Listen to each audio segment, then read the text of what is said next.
This podcast is a member of the Voices of Wrestling Podcasting Network. Visit voicesofwrestling.com to hear the rest of our great podcasts, as well as show reviews, columns, opinions, and updates across the world of wrestling. Very, very, very, Mickey, Mickey, Mickey, Pishy, Pishy!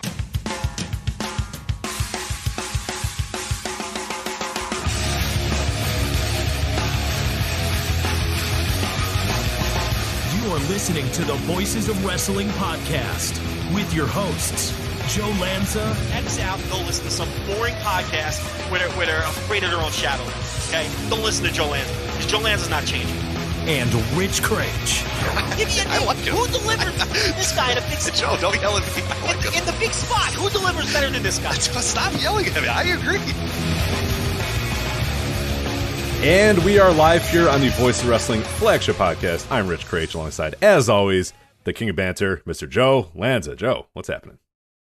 Yeah, another huge audience this week on the live side. Big one, Jeez. big audience. Yeah. I think whenever we change days, it throws people off because there ain't nobody in there. Nah, and a one day change is tough as well. Yeah, this is going to be a weird week, no matter what. But we're on a Tuesday. We were not on Tuesdays first. I don't think we ever recorded on a Tuesday, at the best of my knowledge. Like Wednesdays and Thursdays, we would bounce between those a bunch. I think we kept off on Mondays and Tuesdays pretty much our entire history doing this show. I don't, too early in the week. What are you going to talk about? You know, yeah. Yeah. So when's it going up? It will go up tomorrow morning. Tomorrow morning, everybody. So Wednesday morning, people will. So you're gonna give it to everybody on the Wednesday. Yeah. That would be 2 days early. Okay. All right. So, I don't know. What do these people do? Why are these people so busy on a Tuesday? What are these people doing? NXT, obviously. NXT. Oh, come on. We know that's not the case. 420. Maybe they're, as you like to say, embarking. Doing a little bit of the devil's lettuce, celebrating today. That's a possibility. Our listeners are doing that every day. That's true. They could do it while they listen to the show too. I don't know why that would preclude them from, We've heard it's actually better, that the show is actually a lot better if you are under the influence of various narcotics and drugs and whatnot. But I don't know. Yeah, maybe NXT. NXT is really getting in the numbers here. Everybody wants to see the championship celebration of Kushida. So yeah, big lineup, huge lineup. Yes, on NXT this week. It's how far do you think it drops, or do you think it stays at 800.22? I don't. I mean, Raw held up pretty okay. So I don't know. NXT was really bad. Was it 1.9 million? Yeah, it stayed at 1.9. So that's 0.61 or something like that. Yeah, I'd say somewhere really probably around there. Yeah, I think that's what it was. I'm not looking at it, but it'll be number one on cable for the week probably again if it did a 0.61. I mean, I guess it could get caught.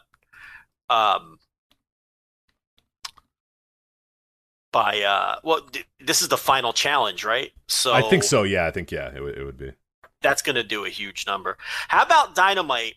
How about this? Dynamite does that huge number last week, right? With no Moxley, no Cody, Omega just popping in for a pre-tape interview, and they come back this week with no Moxley, no Cody. And, the challenge finale, which is going to do a monster number. Yeah. They're just doing their thing. They're not, you know what I mean? I mean, there is a Darby match. Look, Darby Jungle Boy was 1,000,000% put on that show because, listen, we need to start talking about Darby Allin. He is a legitimate absolutely ratings draw at this point. And not a fluke. Yeah, we wondered if it was a fluke, last year, because it's not a fluke. I mean, every time they put that guy in a big spot, especially the women fucking love Darby Allin. So that hey, go for it. Yeah, so they didn't exactly load up the show either this week. I mean, they added the Darby Jungle Boy match, which is, Darby segments do numbers every week, and that one's going to do numbers. Are we going to have to go through the whole Dave Meltzer thing of Jungle Boy needs to win this, or he's going to be he's buried and destroyed? 21 years old. Yeah, but every time Jungle Boy has a match, Dave, who we love, insists that this time he has to win, or they risk burying him forever. But no, Jungle Boy absolutely should not win this match. No, Darby, and Darby brought those lost young female viewers back last week as well. Number one female 18 to 49, which we talked about last week. So, we sit here and say, oh, no Cody and no this guy or that guy, but we have to start putting Darby in that conversation. And the fact that they added Darby to the show, and I presume he'll main event, right? What else is on the show again? I can't even remember. Yeah, I forget what's on Dynamite this week, but I think the Darby segment, to me, at least I read, to me seems like it's the big, and if they're smart, that's going to be the final. Or top of hour. Yeah, right. I mean, they'll open up with a high action match again, and they have a bunch of different options. There's Sheeta. Oh, I forget. There's Sheeta and Ty Conti. That sounds pretty good. So you got Darby Allin versus Jungle Boy TNT title. Yeah. That's probably your main event. Yeah, Ricky Starks versus Adam Page, Penta versus Trent, Christian versus Powerhouse Hobbs, and then Sheeta versus Tay Conti for the women's title. So, all right, so they're going to open up with either Hangman versus Starks or Trent versus Pentagon. That kind of fits the profile of what they like to open up with. They're probably going to main event with Darby, Jungle Boy. I could see that being top of hour, but maybe the women's title match, top of hour, or the other way around. Because a lot of times the show trails off in that second hour, so maybe you want to put Darby, Jungle Boy at the top of the hour. To keep them, and then they'll let them leave. Yeah, and then put the women's match in the main event slot, which is also good PR, obviously. So there's a lot of different ways they can go with that, or so. That's a really good lineup. I don't know if it's a really good, ratings lineup, so to speak, but there's a lot going on that show, and all of it's interesting. So, Joe, I would say there's too much going on, and I don't like when my wrestling is interesting and has various stories. So, my rebuttal is, let's stop telling stories and stop having fun, exciting TV, and let's just get down to what wrestling is supposed to be, which is promos, long, arduous promos. Rich, I respect your argument of not wanting to confuse the mythical casual viewer too much. Because what you're telling me is that over the course of the last few weeks, they've developed these stories, which has made a situation like this where all 5 matches are at least related to some sort of story that has recently gone on the show. And that's just too much for my feeble little brain to handle. So I am going to turn into Goop. Yeah. So enjoy while you watch Dynamite, because I'm going to be Goop because I can't handle it. So yeah, I mean, my counterpoint, Rich, would be that I like my wrestling shows to have things happening. Well, okay. To have lots of action. We'll agree to disagree then, Joe. Yes. I don't. Yeah, you want nothing to happen. I want NWA power. That's my stuff. I want power. Yeah, for all the people, that's a great point you bring up. For all the people that think that Dynamite just has too many people on the screen. There's a show. There's a show for you. And too much happening. And too much exciting stuff. Listen. I got a lot of options for you, and we could start with NWA Power, which was horrendous this week. This was the worst one yet, with one highlight. Rich, if I told you that Camille versus Genocide was quickly becoming a non-ironic favorite. It was an ironic favorite of mine because I love the name. I love the name Genocide. It's got a real 1997 Northeast Indies vibe to the name Genocide, which is great. So I feel like she should be in a stable with Sue Young, who will be Suicide, and Sabu, who of course is homicidal, genocidal, suicide. Put them all in a stable, have all the sides together. But if I told you that Camille and Genocide had a legitimately very good match on Power, you probably wouldn't believe me. Now, is it a hard enough wreck to tell you to go spend your hard-earned $4.99 on a Power subscription? I'm not going to go that far. But it's unfortunate because I feel like if that Camille Genocide match had been on their old format on the YouTube, they would have stumbled into creating a new star. I'm not saying Stone Cold Steve Austin, but a star at their level, because they Genocide really came out of that looking like, holy shit, they've stumbled into a player. But the problem is, it's just me and like a half a dozen other people watching it. It's like we always say, paywalling. I kind of get what NWA is doing by paywalling Power, but the problem with that is whenever you do that, the growth is minimal. You can do that when you've established what you are. You can do that when you're an established company, and that's what pay-per-view obviously is, and the network and Peacock and AEW going to pay-per-view or any sort of pay-per-view. You can do that. You can sort of paywall big stuff and paywall shows and do all that sort of, but you need to have an audience before you do that. And the problem is NWA is trying to cultivate, or I guess maybe there's two options. A, they think they have enough of an audience, which I would strongly disagree with, or B, they're trying to cultivate an audience via this, but it's just never going to happen, like you said. And they're not. A great idea would be if there were people there that still kind of knew what they were doing and understood the game, and well, it remains to be seen. I have no idea what they're going to do this week. But if, like you're saying, I haven't seen the match, I have no, I can't say. But if that match really did, deliver on the level that you're talking about, that's an easy way to say, okay, boom, put this up on YouTube for free and say, hey, this is a free match that we're showing on, but every single week this action is going to be for $4.99, yada yada yada.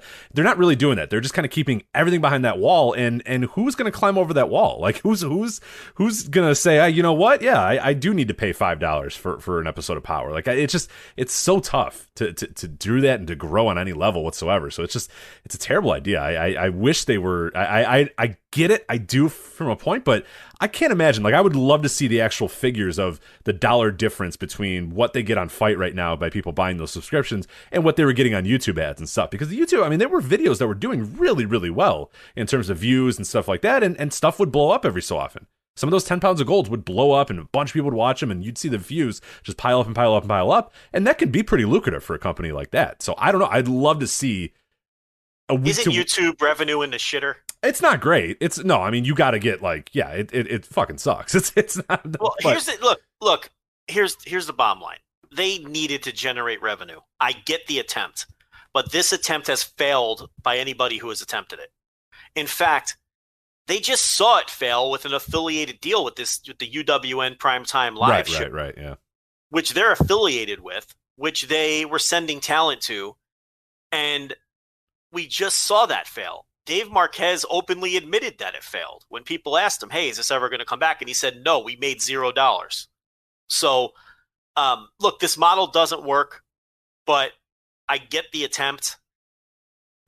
Would it help if the shows were any good and were cultivating any buzz whatsoever? Maybe. I still don't think it would work. But it's definitely not going to work with these shitty shows that they're pumping out every week, this week being a low point. Just totally incoherent storylines that don't make any sense. The matches are fine. They're not good enough to generate any buzz with the exception of this Camille genocide match, which again isn't going to fill up people's notebooks, but was just a really fun and shockingly good match that I think really would have done a ton for someone like Genocide. In the same way that NWA in the past has done a ton for people like Ricky Starks and Zicky Dice. A match like that for Genocide would have been a real eye-opener for a lot of people had anyone seen it. I really think they dropped the ball last week. They did something called Power Surge, which turned out to be nothing other than a 30-minute clip show of the first couple of episodes. Why the fuck wasn't that free? You could at least give that away for free. Yeah. To tell people, hey, here's what you've been missing. Right. That should be an every week YouTube upload. Is here's what's on our show. Here's little clips. Here's little stuff. Hey, if you want to watch the full shows, they're available here. I mean, that seems like a no-brainer to me. You can't charge people for a clip show. What and that's doing? Insulting to me as a subscriber that I had to pay for that as part of my subscription. I saw this right. There was one original match. It was, a short little 4-minute, there was one fresh match, but the rest of it was it was a clip show. That would have been perfect. If you want to do that, if you want to do Power Surge once a month for free on Fight, even if you don't want to do it, even if Fight, because I have a feeling that with the Fight deal, they can't put stuff on YouTube, which is why they pulled everything down from YouTube. Mm-hmm. That's fine. But, if I'm Fight, I get in the room with them and if the numbers are bad, which they undoubtedly are, and I'd say, hey, look, maybe we give this clip show that you guys are doing, let's do that for free once a month. And then people can check it out and say, oh, I like, and then you could shoot a hot angle on it, or you could show your angles on it. They need to shoot a hot angle first. They've done nothing on the show. Nothing happens. Good start is do something interesting would be a good way to start. I mean, seriously, for all these people with these wild complaints that there's too much happening on Dynamite, this is the show for you. Yes. You want a show where nothing ever happens. NWA Power. NWA Power is your show. Yeah. Okay. Yeah. Monday Night Raw does a pretty good job too now that these days where they had two back-to-back shows that were exactly the same, essentially. But yeah, Power. If you're really striving for, I want a roster of 7 people where nothing happens, boy, do I have the promotion for you. Absolutely. So, yeah.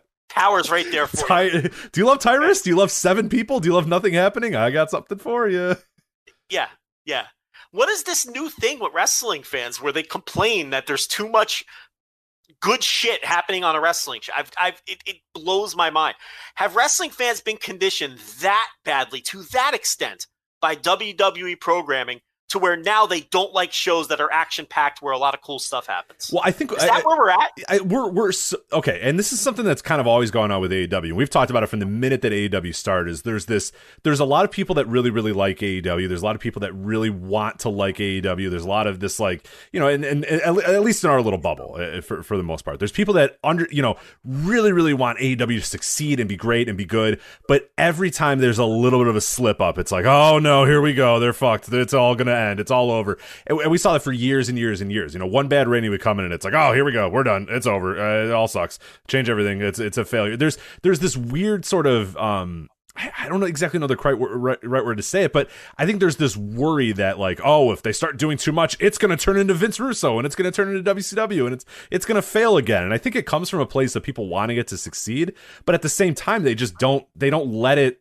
live. It's just this constant, every single week is a referendum on, oh my god, here we go, this isn't gonna work, oh my god, they're falling into old traps, they're gonna become WCW overnight. And it's like, okay, like let's maybe let it play out a little bit before we immediately decide that it's over. But the other thing, Rich, about this is, I understand this is not your argument, and I think you're right, but do people not realize this is not a 12 pay-per-view per year promotion? This is a 4 pay-per-view per year promotion.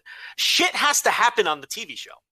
Right, or else you end up like Impact. And remember that a few years ago, or oh god, now at this point, 5, 6, 7 years ago, I know we were doing the show for sure when Impact decided, okay, or TNA at that time decided, okay, we're not going to do 12 pay-per-views anymore. We're going to do quarterly pay-per-views. And a lot of us, and I was one of those, and I think you may have been as well, that said, hey, you know what? That's not a bad idea. It lets them refocus, lets them really build to these pay-per-views, make these pay-per-views important, because the pay-per-views weren't doing shit. Remember, the buys were pathetic. They were like 10,000 buys or under 10,000 or something like that. They were absolutely pathetic. So the idea was, okay, instead we're just going to build to these quarterly pay-per-views. We're going to be good. The problem, though, is when they did those, they just didn't do anything until the last 4 weeks and then built the pay-per-view. And it's like, no, that's not the point. You got to do stuff in between. You got to have these weekly specials. You have to have stuff that's exciting. You have to do things in between that to build to those quarterly pay-per-views. And they took it the absolute worst way, where they just didn't do shit for 5, 6, 7 weeks. And then for 4 weeks would go and do stuff like it was a normal pay-per-view build.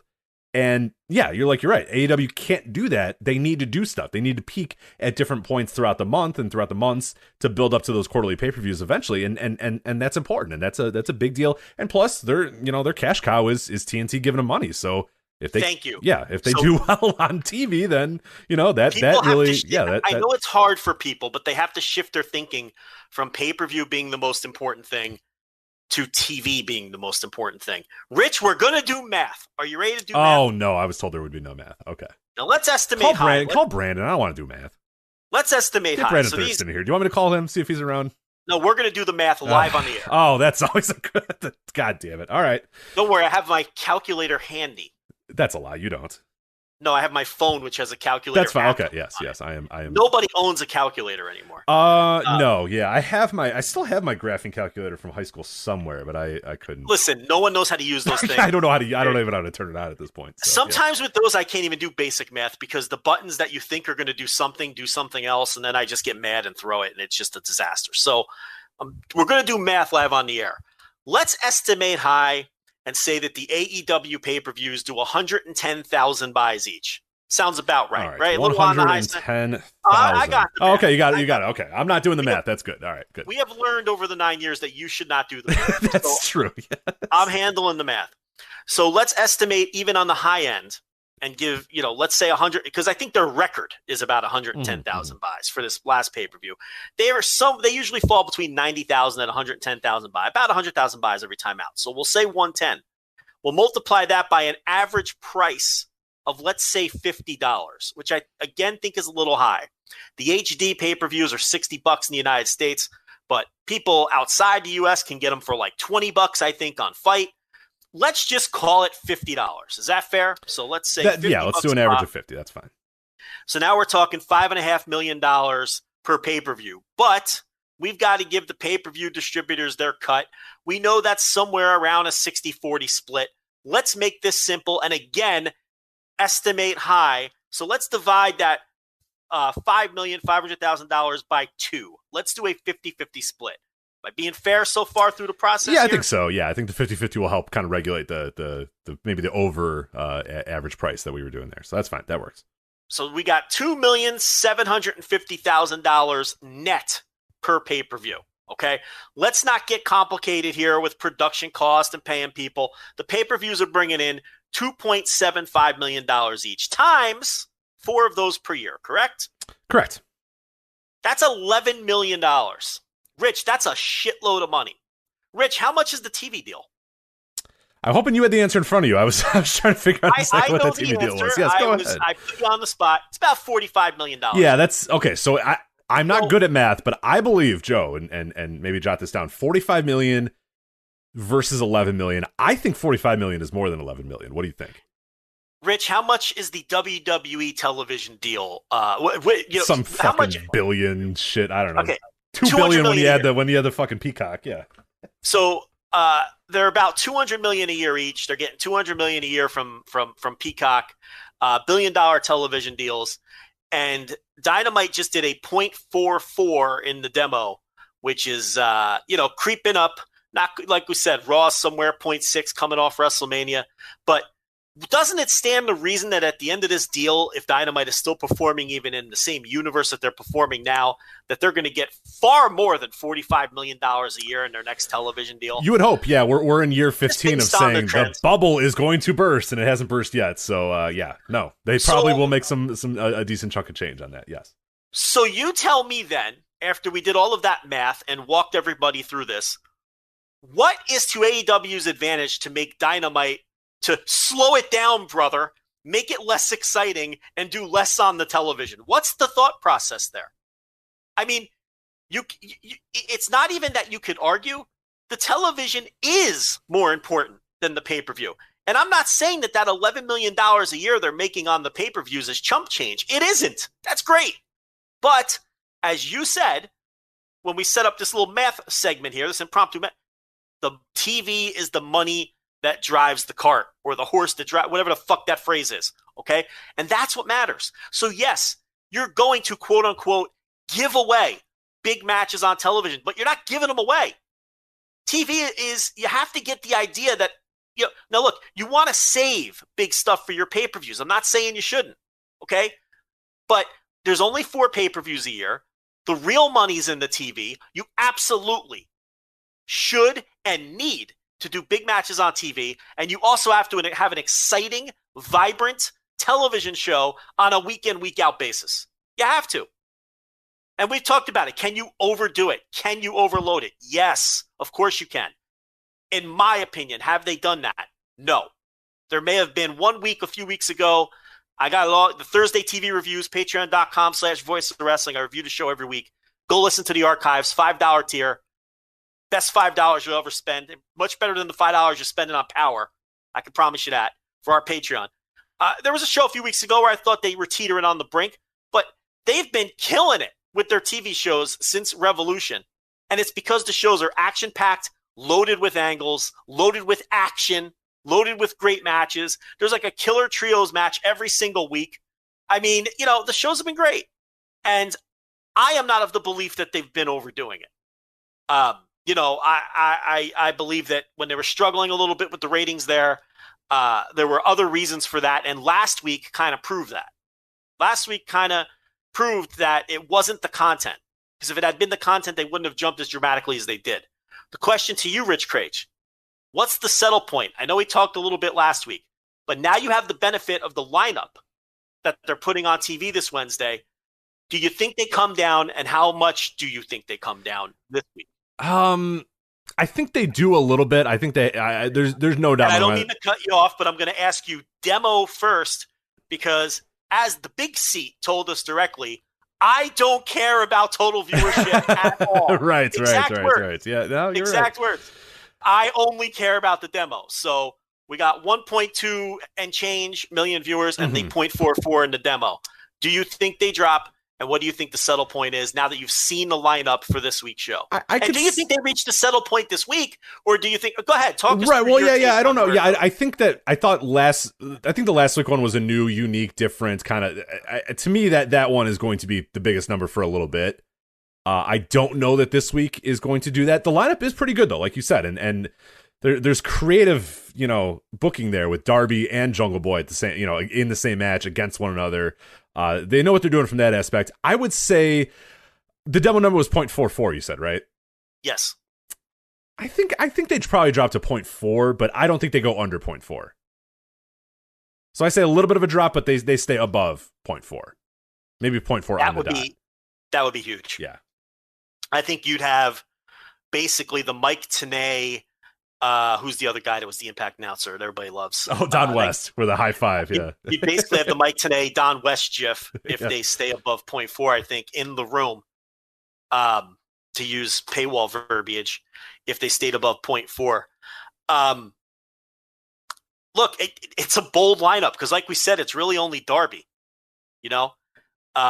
They're putting QT Marshall versus Billy Not Gun on the show this week, which, I mean, a lot of people are burying that match, and it's like, man, I mean, there's a storyline reason for that match. I mean, QT's going to beat one of Cody's dopey underlings on TV and keep stoking the fire. Look, it's like, I know it's not all the same people, and I know we tend to do that as analysts. Sometimes we like to pretend it's this same group of people who are saying both things, but you have critique coming out of both sides of everybody's mouths. You have some people saying they do too much on Dynamite, and then you have all these people complaining about this, little TV match of QT Marshall versus Billy Gunn being on that's not Dynamite worthy. Why not? It's probably going to be 4 minutes. QT's going to win, and he's probably going to cut a promo with his boys, and keep heating up this Cody thing. And they set the match up with an angle on Elevation, which I like seeing the synergy between the YouTube shows and Dynamite, because it makes you feel like, oh man, maybe I can't miss these YouTube shows. Kenny Omega's wrestling on Elevation. Kenny Omega's doing angles with Matt Sydal. They did an angle. They're going to show that angle from Elevation on Dynamite this week between QT and Billy. And maybe people will say, man, maybe I need to be watching Elevation. So I can't kill them for that match.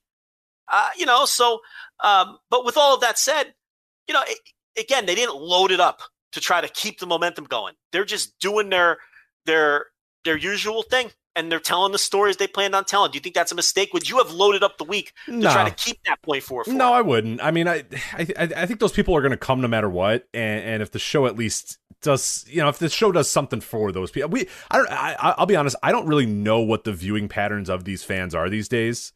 It's been very difficult. So and again, we talked about this a little bit last week, trying to hunt 1 week numbers and trying to hunt and say, okay, well, next week we got to do this, and this, and that. That's stupid. That's a dangerous game. It's a dangerous game, and it's a game you shouldn't play. What you should play is just do your thing.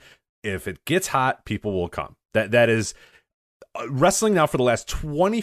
God, we're up to 25 years at this point, probably, as long as we've been saying this, has been trying and hoping and praying and doing whatever they can to get back to what they were in the Attitude Era. And we got to do this, we got to do this we got to get people. It's never a 1 week thing. It's never a 1 month thing. It's sometimes not even a year thing. It's an established build thing. So no, you do what you're gonna do, and you go, and eventually people get hot. And that's fine. Like that, you tell your stories, you elevate people, you do what you're doing with Darby, where little by little he's being elevated, and you start to notice trends. Hey, okay, Darby's popping numbers. Darby's doing pretty well. When you want to do it with Jungle Boy, you could do the same thing. When you want to build those guys and see who, that's what it's all about. But yeah, hunting 1 week numbers, I would never do. So no, I agree that they should not go and say, okay, we had good numbers last week. All right, let's just Moxley versus Cody. No. That is not what people should worry about. If AEW starts doing that, that's when you should start saying, oh no, this reminds me of Russo WCW, or oh, this is TNA. Yeah, oh my God, they're gonna that. When you start doing that, that's when I worry. I don't worry about these individual weeks where a lot of stuff happens. I worry about the weeks where they start giving you pay-per-view level main events or big time special main events, and they do 1 or 2 of them a week and that sort of stuff. That's when I start to worry more than anything. A good example, they could have easily said, oh shit, we've got to maintain this number. This is tremendous. Let's just do Cody versus QT right now. Yeah, right. And then if you want to say, oh, this reminds me of WCW, oh, Russo, I would say, yeah, you're right. This is hunting a 1 week rating so that you can puff your chest and go, hey, look, we got 1.5 million people and a 0.45 in the demo. There you go for that 1 week. And it's like, yeah, but something that you could have done for 9 weeks, you just blew off in 1 week. Like, That's when I worry. Yeah. And that's always the worry for pro wrestling. And that's unfortunately been what a lot of pro wrestling has been booked like for the last 20 years. You can't hyper-focus week to week. You really can't. If you hyper-focus week to week, when they were on that 3 or 4 week run where things were in the shitter, I mean, you would have been doing nothing but panic moves. And that's what a lot of these people were clamoring for. Oh, they got to make sweeping changes. None of this shit's working. Meanwhile, I was screaming behind the paywall, just stay the course. Just keep doing what you're doing because these stories are good and these stories are working. There's actual heat in this promotion now, and heat will always work. Heat and personal issues. So pro wrestling has always been about. I've been watching, not to interrupt, I've been watching old, because I live in Australia, of course, like you do, Joe. We live very close to each other in Australia. Brisbane. Is that where, yes, right, Brisbane. Is that where you're from? You're from Brisbane? Let me tell you, I'll tell you right now where I'm from. Yeah, where are you from? I think I'm from Melbourne. Actually, I am from Melbourne. I tried to be exotic with the Brisbane. I don't even know where Brisbane is. I don't know. They're probably very far from each other, but let's. We're MC. That's why we're big MCW fans. Yeah, because we live in there. Where, Yeah. How far is Brisbane from Melbourne? Let's see here. Or Melbourne. Let's see. They're probably very far away. They're probably 17 hours away. So yeah, which one is it, Joe? Where do you live again? Brisbane. You live in Brisbane. Okay, well, I will come visit you one of these days. It's gonna 1,776 kilometers. But then I'll. So is Brisbane EPW territory or somewhere in between? I don't know. Do I live out by Davis Storm, or do I live by? I hate to tell Davis Storm I don't know where he lives. Well, he's an EPW guy, so he's on the other coast. Yeah, that's Perth, right? That's like Perth and stuff. Yeah. No, you're very far away from Perth. Let me tell you, you are. Currently driving 45 hours away from Perth. So where the fuck is Brisbane? On fucking Mars? Where it's gotta be near... you're it's far east coast, but it's like north. Oh, it's like north. Okay. So there's Brisbane, and then there's Sydney, and then there's Melbourne. If you're on the east side of Australia, the southern east, like I'm in Melbourne, I'm right by Tasmania area. As I know, Tasmania. Yeah. You live out by you live out by Adam Brooks. Yeah. Yeah. Me and Brooksy always. You're an MCW guy. I'm an EPW guy. And listen to his awesome theme music. I got the power sampled song, which I did DM him and ask him about the song. By the way, if you're wondering. So. I've listened. That's a real DM, by the way. That's That's actually not a joke. I did actually DM him and say, "Hey, what's this song? I need to listen to it." So. Yeah. You also replied to a Julius Smokes DM from 4 years ago. And now he wants. Do we want to tell this story? Let's tell the story. I just did.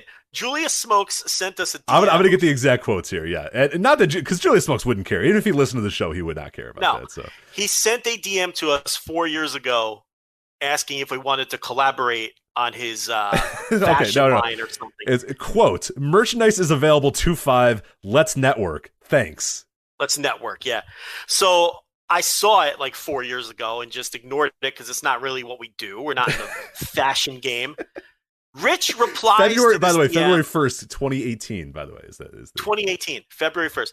Rich replies to this DM last week. Because I just followed him. After Lucid Dreams, I had a lucid dream and decided, why aren't we following Julius Smokes? So I followed Julius Smokes, and then I look at my Twitter DMs, and it shows up with Julius Smokes saying, hey, let's network. And I went, oh, yeah, I'll network with Julius Smokes.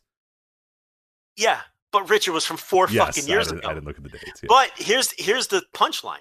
He replied to you instantly, like 30 seconds later. So I replied, thanks for sharing that link. Merch looks awesome. It's fine. Anyway, I said, let's definitely talk. Yeah, well, now we have to... 1 minute later. 1 minute later. Yes, 1 minute.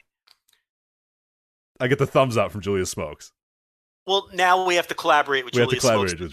Yeah, so you're going to hear us reading ads for Julius Smokes and his fashion apparel on this show at some point because Rich, for some reason, responded to a 4-year-old DM that was buried so deep. Because our DM requests, Rich, that list runs deep. How many do we? Oh, it's bad. Yeah. Do you ever jump in there every so often? It's a thing. It's complete psychopaths. It's really weird. Yeah, psychopaths. The weirdest people you're ever encounter. We ruined. One guy said we ruined wrestling. People like Voices of Wrestling and other places. You guys have ruined wrestling. So right. We get told that a lot. But anyway, look forward to that collaboration. The collab with Julius Smokes. You know what? There's worse things to do than collab with Julius Smokes. Listen, I'm not even knocking Julius Smokes. I'm knocking you for responding to a 4-year-old DM.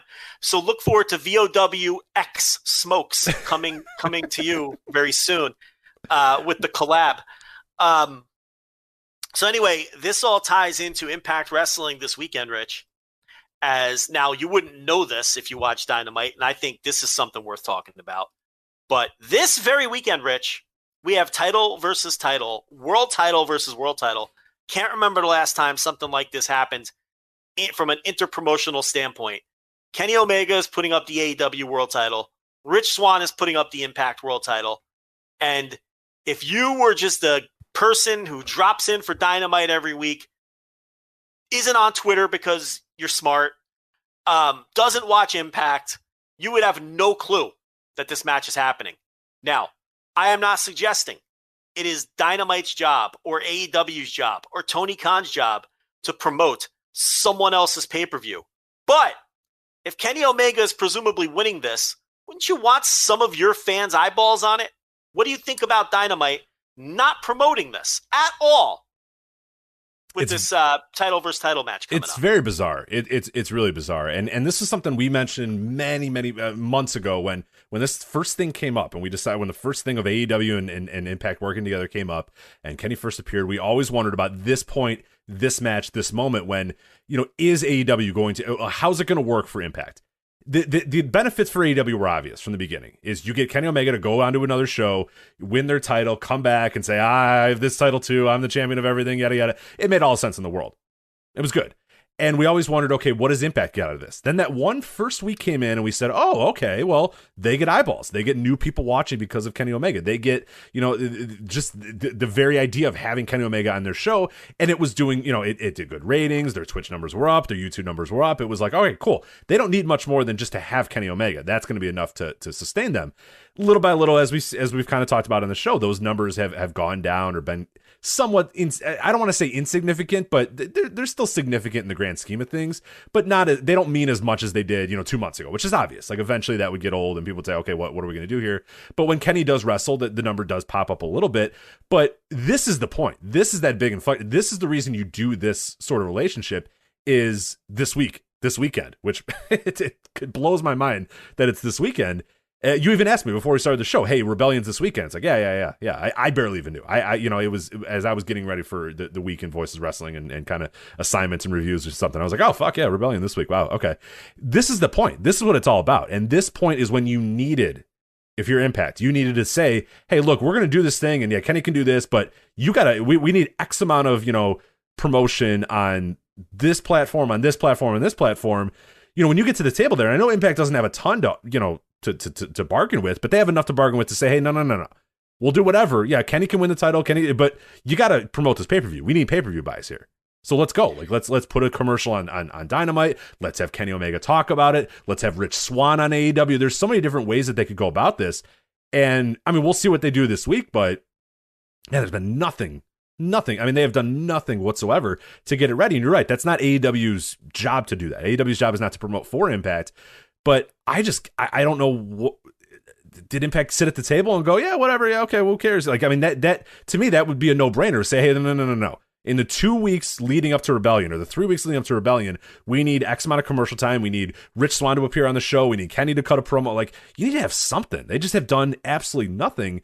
And it's, yeah, they'll pick up some buys just because it's Kenny Omega and it's Rich Swann and it's a big match and people that know about it. But no, they've just done nothing. And it's weird. It's very strange. And even if I'm AEW, who cares? Like, I don't think that Impact is a threat to me. I don't really give a shit if 5,000 of my fans, just throwing a number out there, I don't care if 5,000 of AEW hardcores go and purchase an Impact pay-per-view, because I don't think they're going to stick around. I think they will come back to me eventually, or they'll just watch both, but I don't think they're going to ditch. I don't think your AEW hardcore that doesn't know about Impact and doesn't watch Impact is going to watch Rebellion. No offense to Impact and no offense to Rebellion, but I don't think they're going to watch that show and go, oh, well, I'm never watching AEW ever again. This is my new wrestling home. What I'm seeing right here, that's it. This is all I need. Like, that would be the fear. And I don't see that happening at all. So I don't know. It's very weird, and I can't believe we're at this point. What we all knew. We all knew it was Rich Swann and Omega was going to be that point. We're here, and it just is kind of, I don't know, it's here, you know? The pay-per-view is going to do well. I mean, the last pay-per-view with Omega did well, and he was in the 6-man tag. You know, and it was like the second most or third most or whatever the statistic was, you know, since Spike, most purchased pay-per-view they've had. So this one, title for title, will undoubtedly do well. The big myth about Kenny Omega is that he did not help Impact ratings beyond his debut. You know, Brandon Thurston got a hold of the quarter hours for Impact for about a 3-month period, and he looked at it, WrestleNomics Radio, and on his Patreon. I did a deep dive analytical look at it on the Thursday TV reviews a few weeks ago.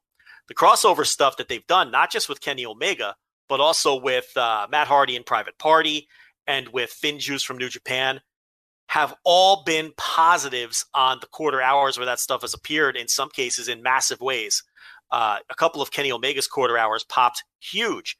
Finn Juice, when they wrestle, have had huge quarter hours when they wrestle. Some of their other segments didn't do that well.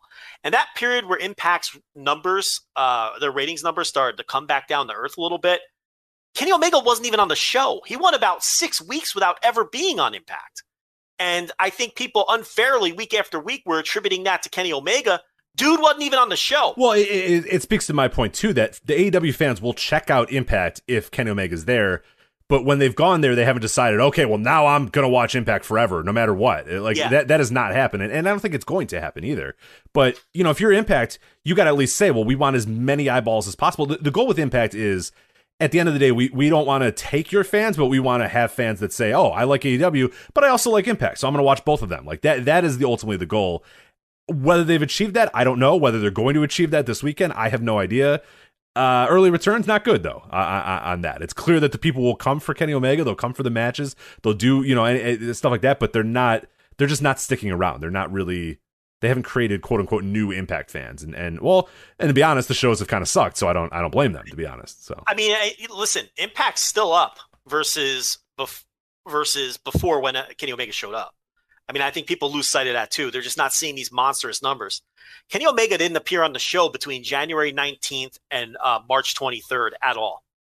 When Omega did appear on the show between the period in the first quarter of 2021, his segments in total added 30,000 viewers, which is a huge chunk when you consider Impact's only doing 150,000 or so total viewers a week, which was 28,000 over what those quarter hours normally draw. I mean, that's really getting in the weeds with it. Point is, Kenny Omega has been a proven draw on Impact. Yet, if you look around, the narrative is that he isn't. And I don't know. People just aren't looking at the numbers. Private Party and Matt Hardy added 39,000 viewers to Impact. Finn Juice, when they wrestle, added 33,000 viewers to Impact in total during their wrestling segments. So the crossover stuff works. So I think the pay-per-view is going to work. I think the pay-per-view is going to do very well. The question is, does Dynamite do anything to promote it this week? And you already spoke on that. And my feeling is, even if you want to say, okay, maybe from a storyline or perspective, it doesn't make sense for Dynamite to promote their pay-per-view. So what? There's still ways to do it. You can have Kenny Omega and Don Callis talk up the pay-per-view in one of their promos. You know, while Tony Schiavone and Jim Ross roll their eyes and complain. Right, watch us. Come watch me this Sunday. I'm going to win that paper. I'm going to win that title. And Tony, Jim Ross can say, oh, who cares or whatever. And Kenny goes, well, I care. I'm winning that title. Yeah, there's ways to do it where it's kind of heat, but you at least still, promote the damn thing. Or Rich Swann, Impact has demanded that Rich Swann get a match on Dynamite. There's ways to do it. And they've just... You can do it where you're achieving both objectives. You're adhering to the storyline. Nothing to fear. I mean, you don't have to worry about it. No, it's so silly. They're not going to steal your viewers. It's just weird to me. I don't think that's their fear. I just think, because I think they're smart enough to understand that. But it's like, I just don't understand why they wouldn't want their fans watching Kenny Omega become a triple champion. He's got the AAA title too. I don't understand why you wouldn't want to direct eyeballs to that. At that I don't have an answer for. And maybe the right people will listen to this and let us know why that's been the strategy. Or maybe they were waiting for this week. And maybe in 2 days, me and you are going to look like dopes because they're going to do a hard sell for the Impact pay-per-view, or at least some kind of sell for the Impact pay-per-view on this week's Dynamite. I don't know. But at any rate, that's the main event of Rebellion. It's Rich Swann and Kenny Omega for all the gold, Rich. All of the gold. Yeah, real quickly, we'll go over the rest of the card. We have not caught up on Impact, and I have not. I'll always check out some of Rebellion. At least the main event for sure. I'll watch. I'll probably see how things go. But yeah, this is obviously, it's on Sunday, by the way. We should say, not on Saturday, on Sunday. Rebellion, Rich Swann versus Kenny Omega, the Impact World Title versus AEW World Title, winner take all. Finn Juice defending their Impact Tag titles against the Good Brothers.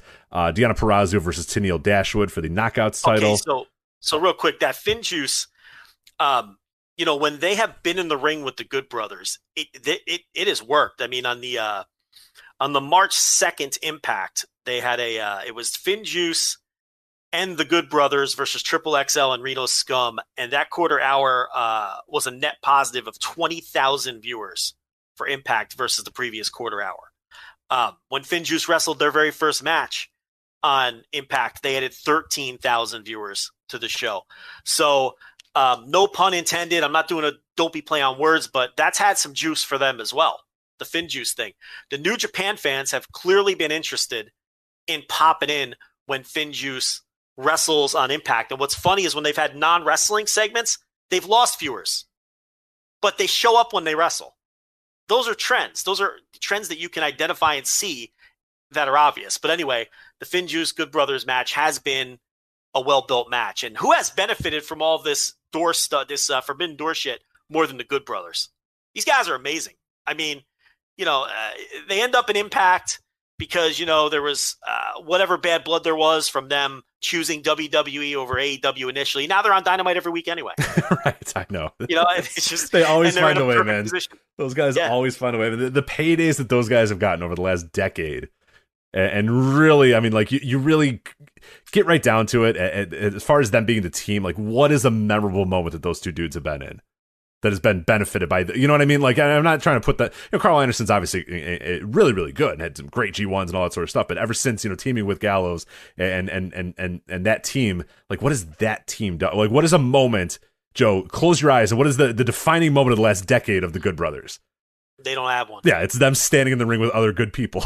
It's pretty much all my moments. You know what it is? Are all involve Kenny Omega, AJ Styles, or being involved in other people's big angles. It's suntan biker man standing there in the background making little shoot comments while someone else. The vision when I close my eyes is and I think the Good Brothers is everybody in the ring doing the Too Sweet in the middle of the ring. Like that's it. That's all my vision is them also doing the Too Sweet with other people as well. So that's essentially all I remember about Gallows and Anderson, and almost literally nothing about their WWE run. But they've been consistently like a push commodity for the last decade at this point, and they've done nothing ever. Listen. Good for them. That's wrestling, man. That's wrestling 101.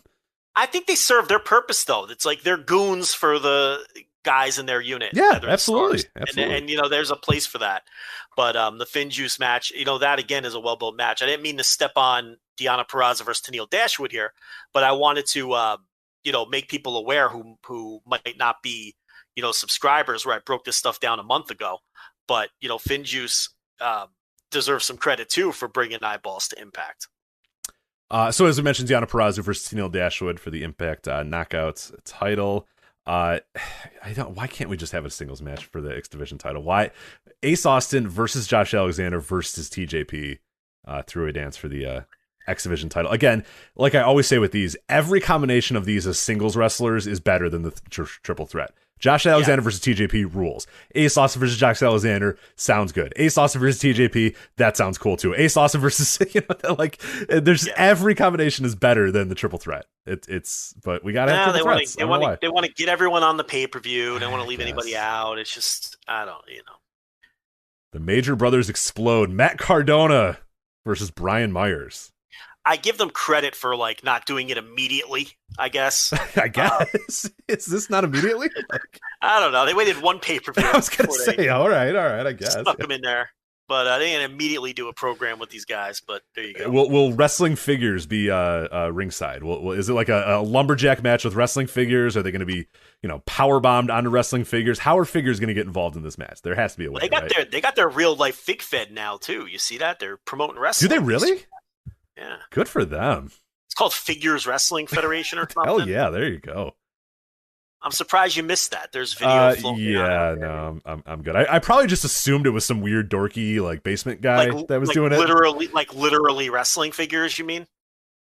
This is real wrestling I'm talking about. Like they have a real wrestling. I see. I thought you, okay, all right. No. Slow down. No. I thought you just said Matt. I was gonna say like, my God, like Matt Cardona and Brian Myers are doing like wrestling figure like e-feds or something. Like you did when you were 12. Like, yeah, right. He's like, oh, here comes Ahmed Johnson. It's like, yeah, that's what I'm thinking. I'm like, I mean, I guess good for them, but God, those guys don't have anything better to do with their lives. And then, sit in the basement and film film their fig fed, and you argue with your friend over who's going to go over in that match. Like, and everything. No. I think Mankind's going over Ahmed. Like, oh, no way. Yeah. Yeah, exactly. And it's really just mashing them together because you can't do anything. Yeah, occasionally a body slam, occasionally a choke slam, but yeah, you can't really do much.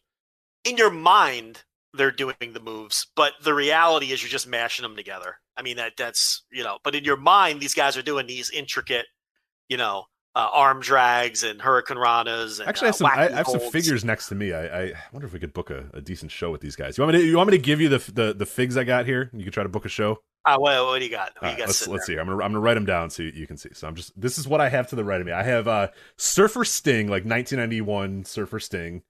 Okay, 1991 Sting. Yeah. Got it. Demolition Axe, no Smash, just Axe. Just Axe. So that's gonna be tough. Okay. You got to find something to do with Bill Eadie, but not not right. With Demolition. The Undertaker, like 1994 Undertaker in the purple. Okay. Big Van Vader, like WCW classic Vader. 94-ish. Yeah, 94-ish. Yeah. Black Machismo, Jay Lethal. Is there? Just as eclectic. Okay. Yes. All right. I got Abyss, TNA Abyss, obviously. All right. I got John Cena. Why? Hold on. Why do you have these? I don't know. That's my next question. Yeah, just collecting them over the years. Is that Demolition Axe the big rubber one where they never made Smash? Is that no. It's actually it's pretty big. It's larger than my other figures, so maybe it's the LJN or it's the. 1 sec. Let's see. 1 second here. Or is it a Hasbro? What do we do? No, it's not rubbery. I wouldn't call it rubbery. Let's see. I wouldn't call it rubbery. Rich obviously not up on his fig lore. No. Let's see. The Axe LJN. This is a Jack's Pacific. This is from 2003, so it is not like a Legends. Yeah. So I there was like one time I went and bought a pack of stuff, and it must have just come in the pack. See, the final run of the LJNs, Rich, they made a Demolition Axe, but they didn't make a Smash. Oh man, they just made Axe. Yeah, and they had made tag team packs. They had the Bulldog, Strike Force, Killer Bees, right? But for whatever reason, in that final run, they made Axe and they never made Barry Smash. Darso getting the raw end of the deal there. Yeah, that would have been very lucrative. Yeah, especially in those days. Fuck. They also made Warlord and didn't make Barbarian. So I think the plan was to make another series with the other half of the tag teams, but then they never made another series. So that was the Axe I thought you had. No, sorry. Yeah, just a shitty reproduction Axe is all I have. So you have 1998 Kane. See, in my fig fed, I would put Axe and Warlord together, and Smash and Barbarian were dead. They died in a. Oh yeah, it's a much better team, the one you've created there for sure. Warlord and Axe. Yeah, really, I prefer Barbarian to Warlord. I think as a worker, I like that. So as in ring, yes, but I love the Warlord's look. He was just Warlord, fucking massive. So I love that dude. Yeah, it's just a fucking house. It's absolutely. He looks so for that era for 1988. He just was incredible. Yeah. My friend did. He took the Killer Bees, and he got blue whiteout, because you used to be able to get whiteout in various colors, right?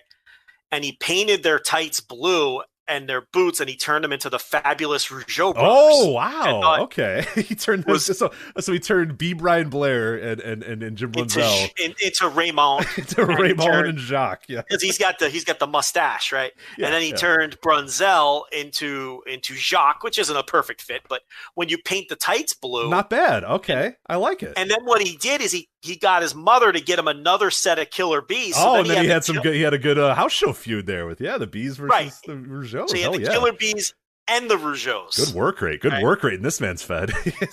Yeah, so I go over his house, and I was like, because he had everybody. He had one of them parents that just got him everything. So, but he and I thought that was he got them to buy another set of Killer Bees, and he had the fabulous Rougeau brothers and the Killer Bees, which was very creative. God, the blue whiteout would chip off, but he had backup of the blue whiteout too. It was the powder blue too, just like the Rougeau. That's very inventive. Yeah, I love the work rate on this guy's fed too. This is good stuff. Yeah, he really did a nice job on all that. That's why you went there, because you probably had 20-minute draws between the two, and come back next week to see how they settle the score. Dude, I had like 6 figures. My parents were poor. I had nothing. I had like Bob Orton, and they were awful too. I had like Bob Orton, and I had George Animal Steel. I had Corporal Kirshner. Who wants Corporal Kirshner? You, Joe Lanza. Yeah, they probably got it for. It was probably 10 cents in a fucking bin somewhere. There, here, Joe. Well, they didn't know that. Like they didn't know like who was good. So they saw like the army guy and figured that he was colorful, I guess. So they got me Corporal Kirshner and all these. The Bob Orton sucked because it annoyed me because he had like his fringy cowboy vest. Yeah, of course. Yeah. It was part of the figure. Like you couldn't take the vest off. It was just part of the mold. That hurts. Yeah, then he's only a manager. He can only be a manager then. Exact. That would always bother me. I didn't like. So you're down to 4 people. You're down to a really you're an NWA power level card here. Yeah, like Honky Tonk Man had the whole jumpsuit as part of his mold. I didn't want the whole blue jumpsuit. I wanted him in his gear. That stuff would always bother me. Oh yeah, all my guys are in their gear. I think that actually subconsciously bothers me as well, because I always make sure guys are in their wrestling gear. I'm looking at my list. Yeah, none of these guys are in their entrance attire, if you will. So. Yeah. So anyway, who else you got here? Because instantly I'm thinking that Sting versus Warrior has to be the main event here. I don't have a Warrior. I don't have a Warrior, sir. You see, you had 94 Ultimate Warrior. No, I said 94. Okay. To recap, I have Sting, 1991 Sting, Demolition Axe, 1994 Undertaker, Big Van Vader, probably also 1994, Black Machismo, Jay Lethal, Abyss, John Cena, 1998 Kane. There's only 3 more. Mr. Ass era, Billy Gunn. Of the Gun Club. Billy of the Gun Club. Classic, like, 88 era Hogan. So, like, 88 Hulk Hogan. CM Punk and Ahmed Johnson is my fed. So. These are all, like, Jax figures? Yeah. Some no are. No Hasbros, no LJN? Nah, these aren't classic ones, I don't think. Dude, have you ever seen what the classic ones go for? They're stupid. Like, maybe you have Lucy's.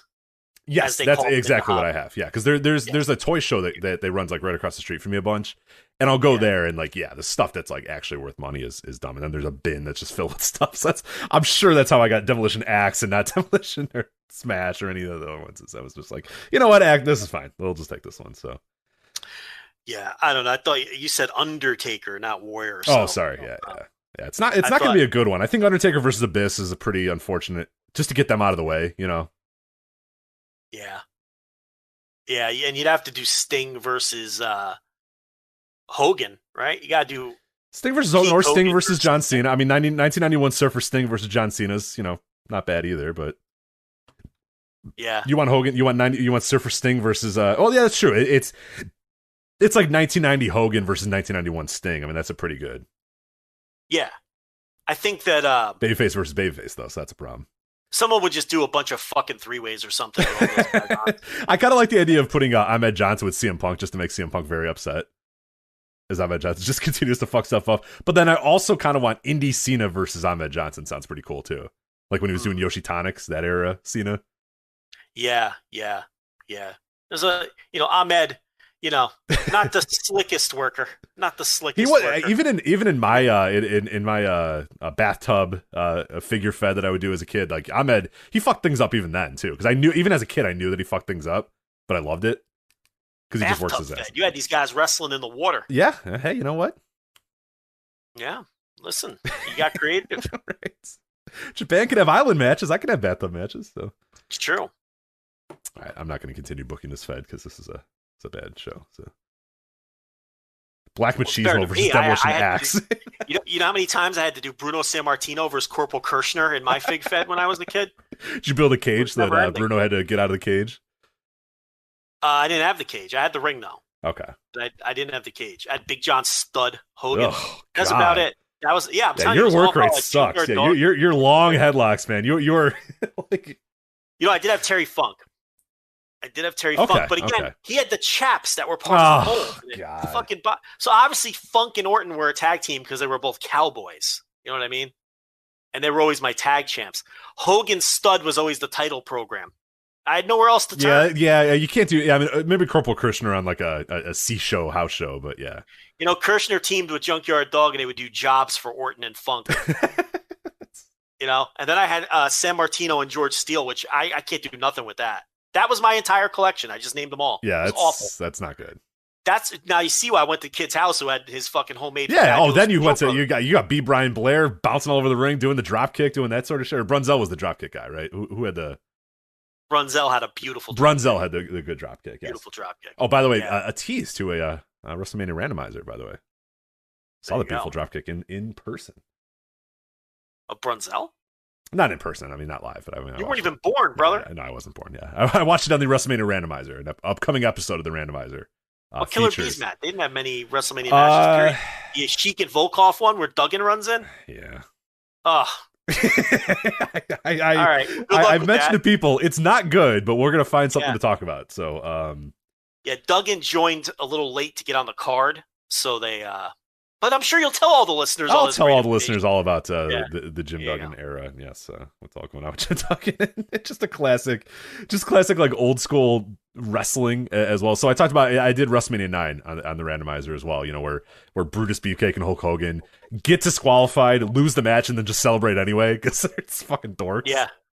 Well, in this match, Jim Duggan runs in, hits the guys with 2x4s. Sends him out of the ring and then loses, and then the Killer Bees and Duggan are like, "Yeah, let's go." And I'm like, "You lost the match, you assholes!" Like, listen, don't give away all this premium content. It's all right. I'm just saying, it's so dorky because Jim Duggan gets on the microphone and goes, "This is America, the land of the free, so get out of here." It's just like that's all they're concerned with. Classic Duggan stuff.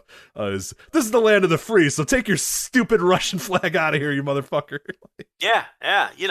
That's all that matters. Except for you. Get the fuck out of here. Not picking up the Duke. They're just worried about, getting that commie out of here. Yeah. It's a shame Killer Bees never got to have a banger at WrestleMania. I know. Yeah, I was going through and looking at their history and thinking, all right, they never really got an opportunity. Like they came along way too early. Like if they were just around a few years after or in NWA for a little bit longer, like you can just see how many great matches they could have had. But unfortunately, they were Brunzell came from the AWA. He teamed with Greg Gagne, the High Flyer. Right.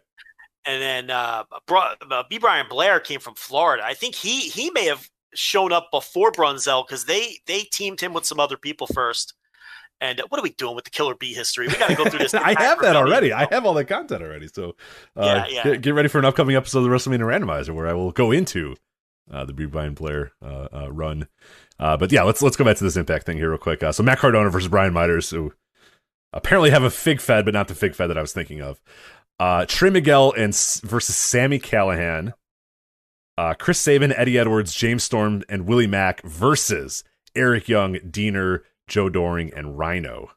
Excited about that one? No. From your, I can tell that you're not salivating for that match.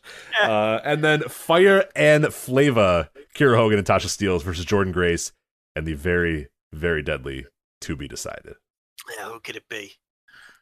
Probably someone who stinks. Or some Su Young derivative. It's either a Su Young derivative or somebody that stinks. Yeah. Let's see. Either Su Young in the business suit, or Su Young doing the childlike gimmick, or Su Young, doing the horror movie gimmick. So I still think Su Young should be Suicide and team with Genocide. But I don't know. Can't get into Fire and Flava anyway. No, but kind of stink, to be honest. But there you go. That's Rebellion. So, yep. Rich Swann versus Kenny Omega is the main event, though. So don't forget that. I think it's going to do well. I'll be interested to see. I'm very curious. It'll be better than the first show at Omega because it's it's a big moment. Yeah, it's a pretty prominent match. I'm very, very curious what AEW does this week though to promote it if they do anything. And Impact, I'd say that Impact hasn't done a good job promoting it, but I don't know that they've really gotten their muscle behind it as much as they probably should either. I mean, this is a big match. I mean, this is a huge match. I mean, this is a gigantic match and a gigantic moment. It should not have snuck up on people like it did. And it just really does feel like it. The VOW buzzer meter, I'll say, is not doing well for it. So, well, Omega's not really announced for anything on Dynamite. So, is there a chance that Swann shows up and they do like an angle or something? Yeah, I mean, that'd be awesome. They should. I hope it's possible they do something in that direction for sure. Swann's not much of an angle guy, though. You know what I mean? Like but they should. They should definitely do something like that.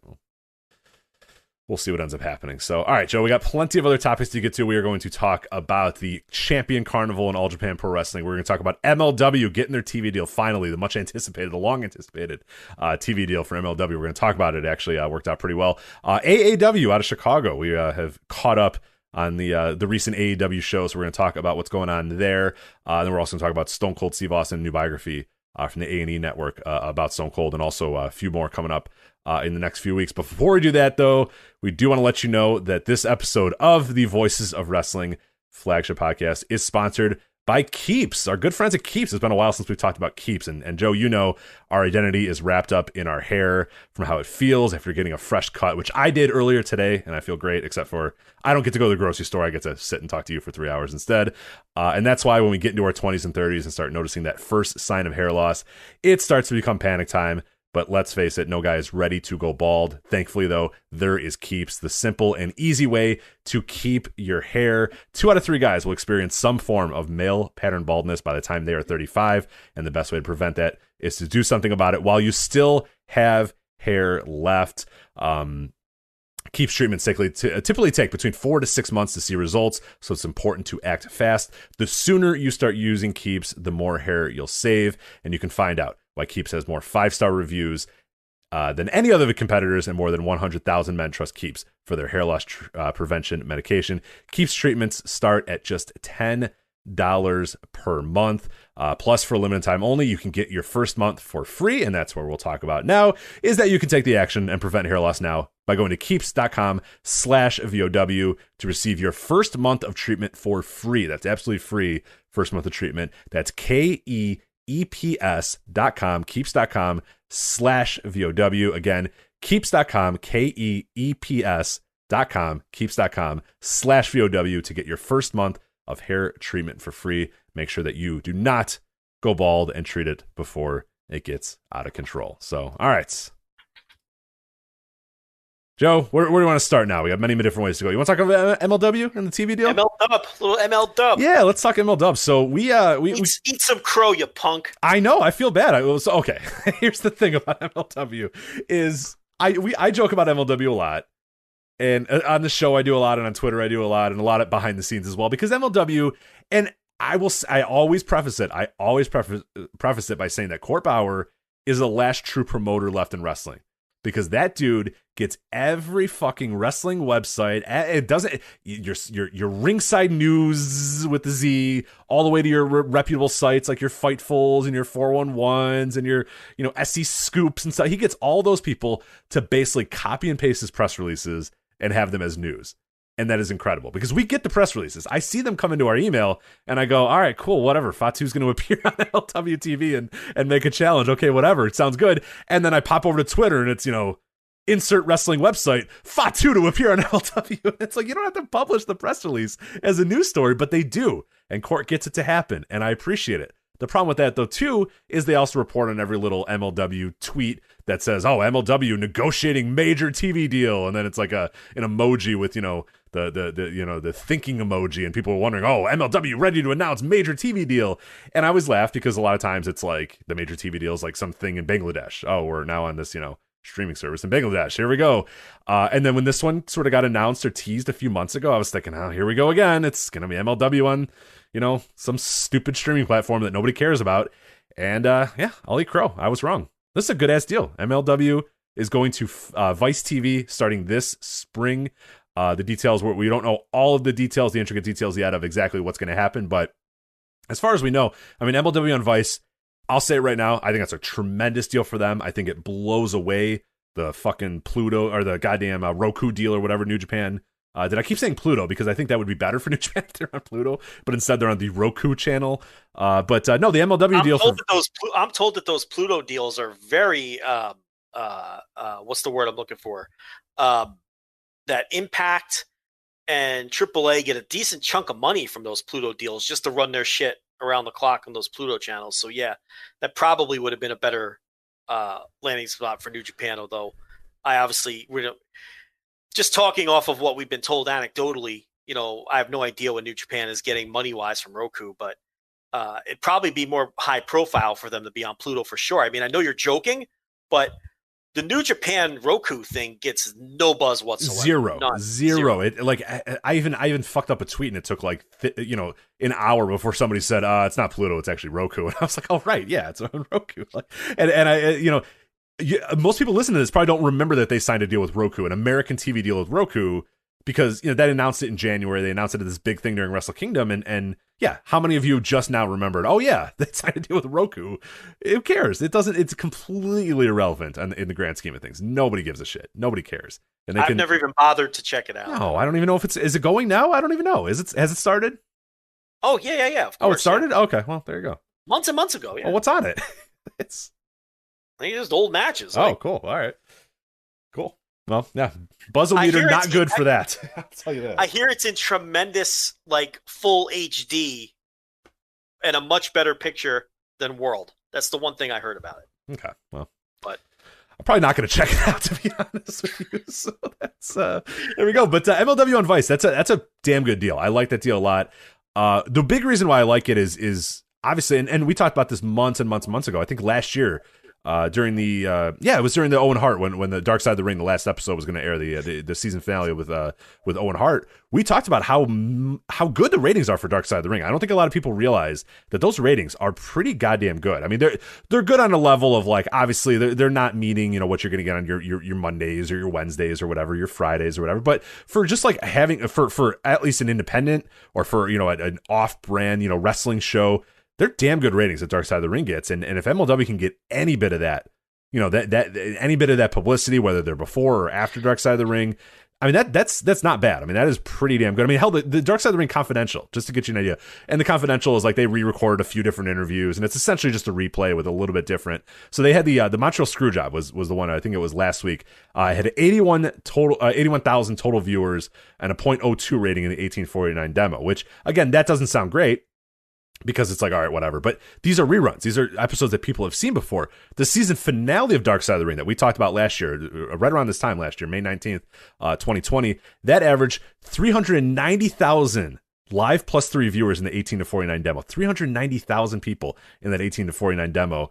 And that is the highest rated show in Vice history. Was that season finale of Dark Side of the Ring. Total viewers of 626,000 as well. So that is nothing to scoff at. The first run Dark Side of the Rings do very, very well. Those are like Dynamite numbers when they were head-to-head with NXT a few weeks ago. Those right. Yeah. So yeah, I mean like the Confidential ones, 81,000 is what. But still, if you can get, if MLW is on after Dark Side of the Ring Confidential and those are the reruns or whatever, and they get half of that's still not a bad audience. 40,000 people for your indie show is not bad. But then if they are after actual first run Dark Side of the Rings, I mean that's a whole different animal there. That's and will they all do what the season finale of Owen Hart did?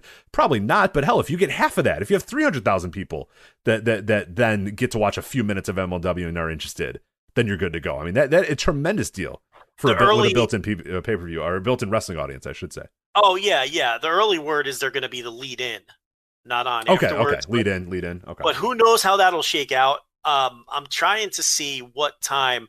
Okay, Dark Side of the Ring aired at 9 p.m. And are they? I think they're. How long are they? They're longer than an hour, aren't they? I thought they were only an hour, though. Right? I think the Owen Hart one may have been a little bit longer, but I think they're usually an hour. So either way, they're running till 10, and now you're out of prime time. So if they're going to keep it at 9. It would make more sense to put MLW on at 8 and have a wrestling block. Now, that's not as good for MLW because, like you're saying, you'd rather be on afterwards and hope people just leave it on rather than now if people are coming from Dark Side, they're just going to skip MLW and show up for Dark Side. But it does help to be in a block. So either way that they do it, it's like, would you rather be in prime time and be the lead-in, or would you rather be out of prime time and try to hold the enormous audience that's going to be fed to you? So there's two different ways of looking at that. We don't know if they're getting any money out of this deal. I haven't seen any money figures reported or anything like that. We do know it's non-exclusive. They're going to remain on BN. They're still going to have their YouTube presence. We are told that it will then air on delay on YouTube. I'm sure that was part of the deal with Vice. Vice probably like, nah, hey, listen, if we're going to do this deal, you can't be running it concurrently with YouTube. So the YouTube will be on a couple-day delay. And, they still have their deal with DAZN, and they're still looking for other deals. The thing about MLW is they haven't really – I don't know if it's because they're not seeking them, because the spin is always strong, as you talked about earlier, but there's never exclusivity in any of these deals. They never have anything. Now, I don't know if that's by design. You would think that you can get a better deal from places by giving them exclusive content, because the show on Vice is going to be Fusion. The show on YouTube is going to be Fusion. I've heard chatter that they may do different content for some of the other outlets, whether it's BN or whoever else, but we haven't been able to get that confirmed. But you would think you'd be able to get a better deal if you were to give someone Fusion exclusively. That's not the strategy they've employed, or they just can't get that, or whatever the reason may be. But they're still looking for other outlets as well. They want to spread this thing out and get their product and get Fusion on as many outlets as possible in front of as many eyeballs as possible. That seems to be the strategy here.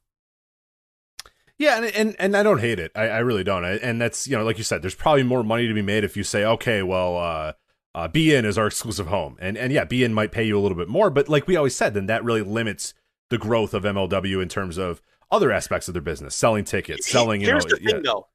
Here's the thing. I don't think any of these people are paying them. Dynamite couldn't even get a pay. Their first deal was an ad split. Right. So I don't think they're getting money from any of these outlets. If they are, that is like a tremendous job out of them. If they're getting paid deals from any of these outlets. So you think that these are just ad splits or something along those lines? Something like that. I don't think they're paying for the TV time, but I think it's probably it's probably not paying for time, but it's probably either an ad split or some sort of very small, if anything, flat fee. But I'd imagine ad splits is probably it. And hey, if you get the good ratings, okay, we'll talk in a year. Here's a 1 year trial run or whatever you want to call it. I don't know the TV lingo for it or whatever, but yeah, you have 1 year we'll look at the ratings, we'll look at how things go, we'll look at the ads, and we'll revisit it in a year. And if it's good, then maybe we will sign you to an exclusive. And that's probably why, again, like you're saying, why they probably are not exclusive is because BN isn't saying, oh, here's $8 million, we want MLW or whatever, because they would sign that tomorrow if that was the case. Or one of these TV networks would say, no, we want you to be exclusive.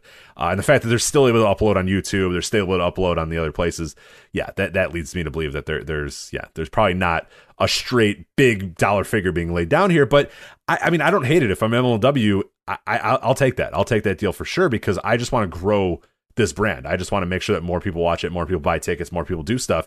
And if that means, watching it on Vice and then going and buying tickets when live shows begin, or watching it on YouTube and watching the ads or whatever, I think you're fine with that. So to me, that is I'll take this strategy over what NWA is doing. I will get my stuff on 1,000 different networks for free versus, paywalling for 25 people, like NWA is doing. So I prefer this if I'm running a wrestling company, for sure.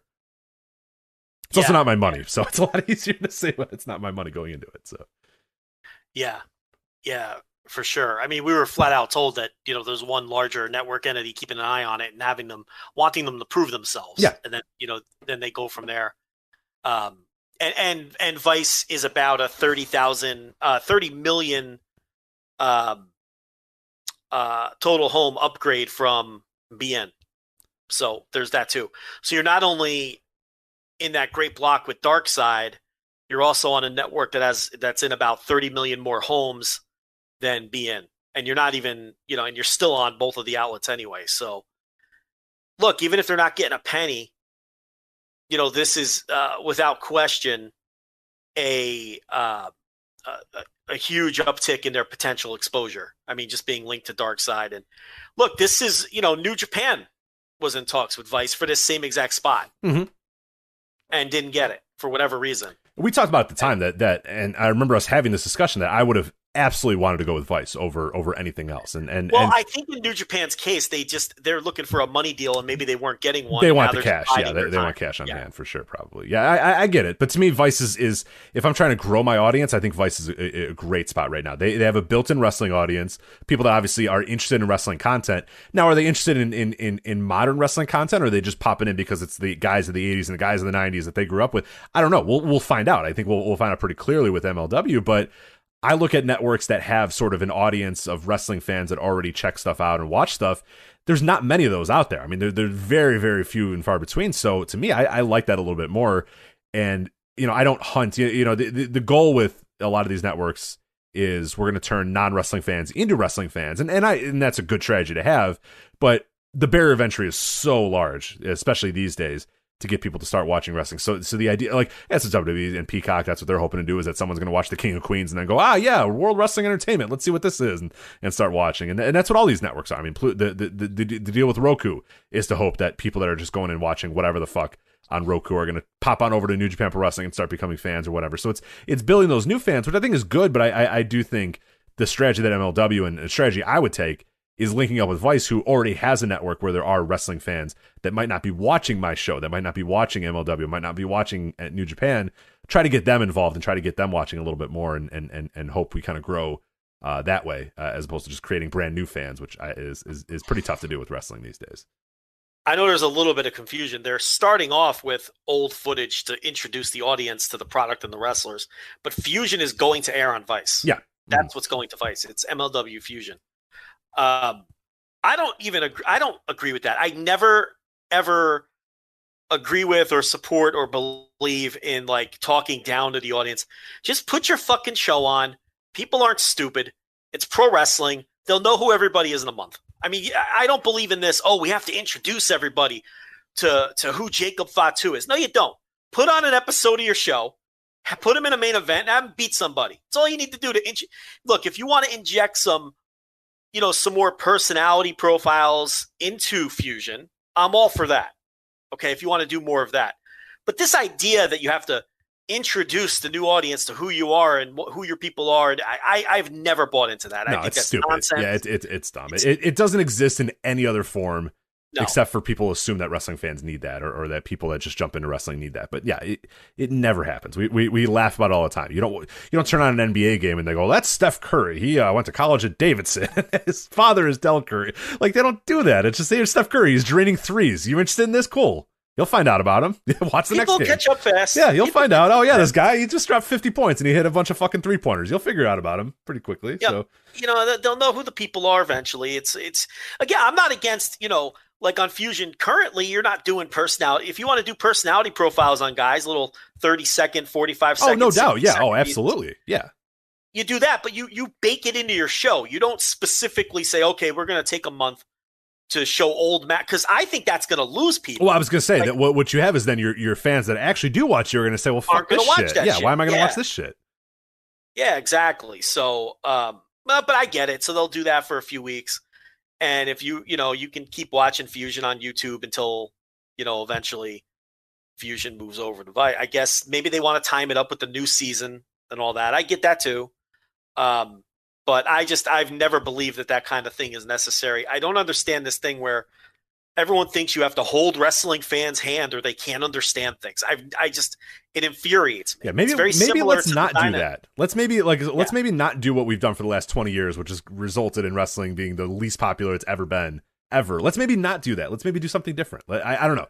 Wild idea I have that maybe let's do something instead of what we've been doing the last 20 years where less and less people give viewers credit. I mean, give viewers credit. You see it all the time with television shows where look at the history of TV and different 1-hour dramas or even sitcoms, and you'll see patterns where like a show grows over a number of seasons where it hits like peak popularity in like season 3 or 4 and then dwindles down from there until it's canceled. That means at some point someone jumped in the middle and they liked it and they weren't fucking confused and they caught up.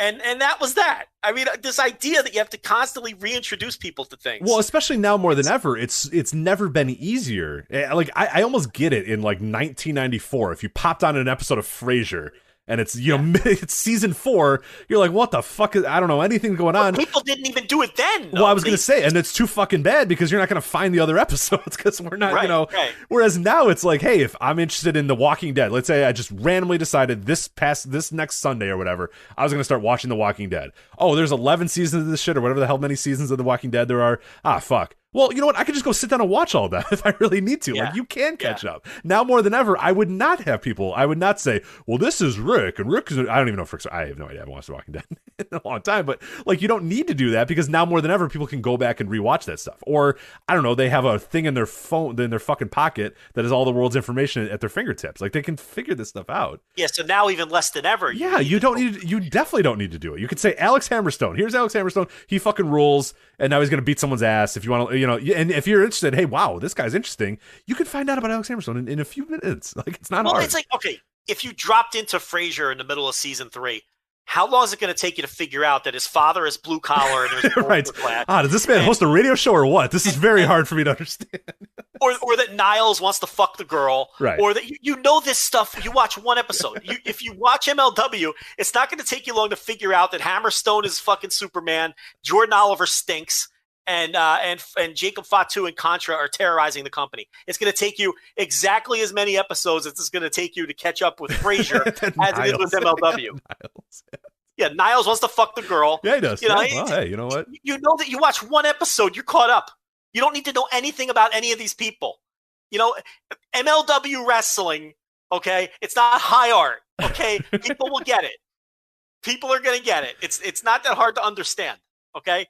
So, yeah, I've never believed in that nonsense. But good for them. I do think it's a good spot to be on.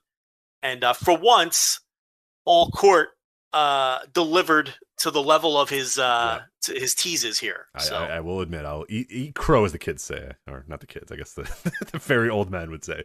Yes. I'll eat crow on that and admit I was wrong and apologize. So the next time he runs an angle where someone gets their eye stabbed, I will I will assume that it is a real thing. That was the best one. Remember that one? I forget who it was. Coda Brazil. Wasn't it Coda Brazil?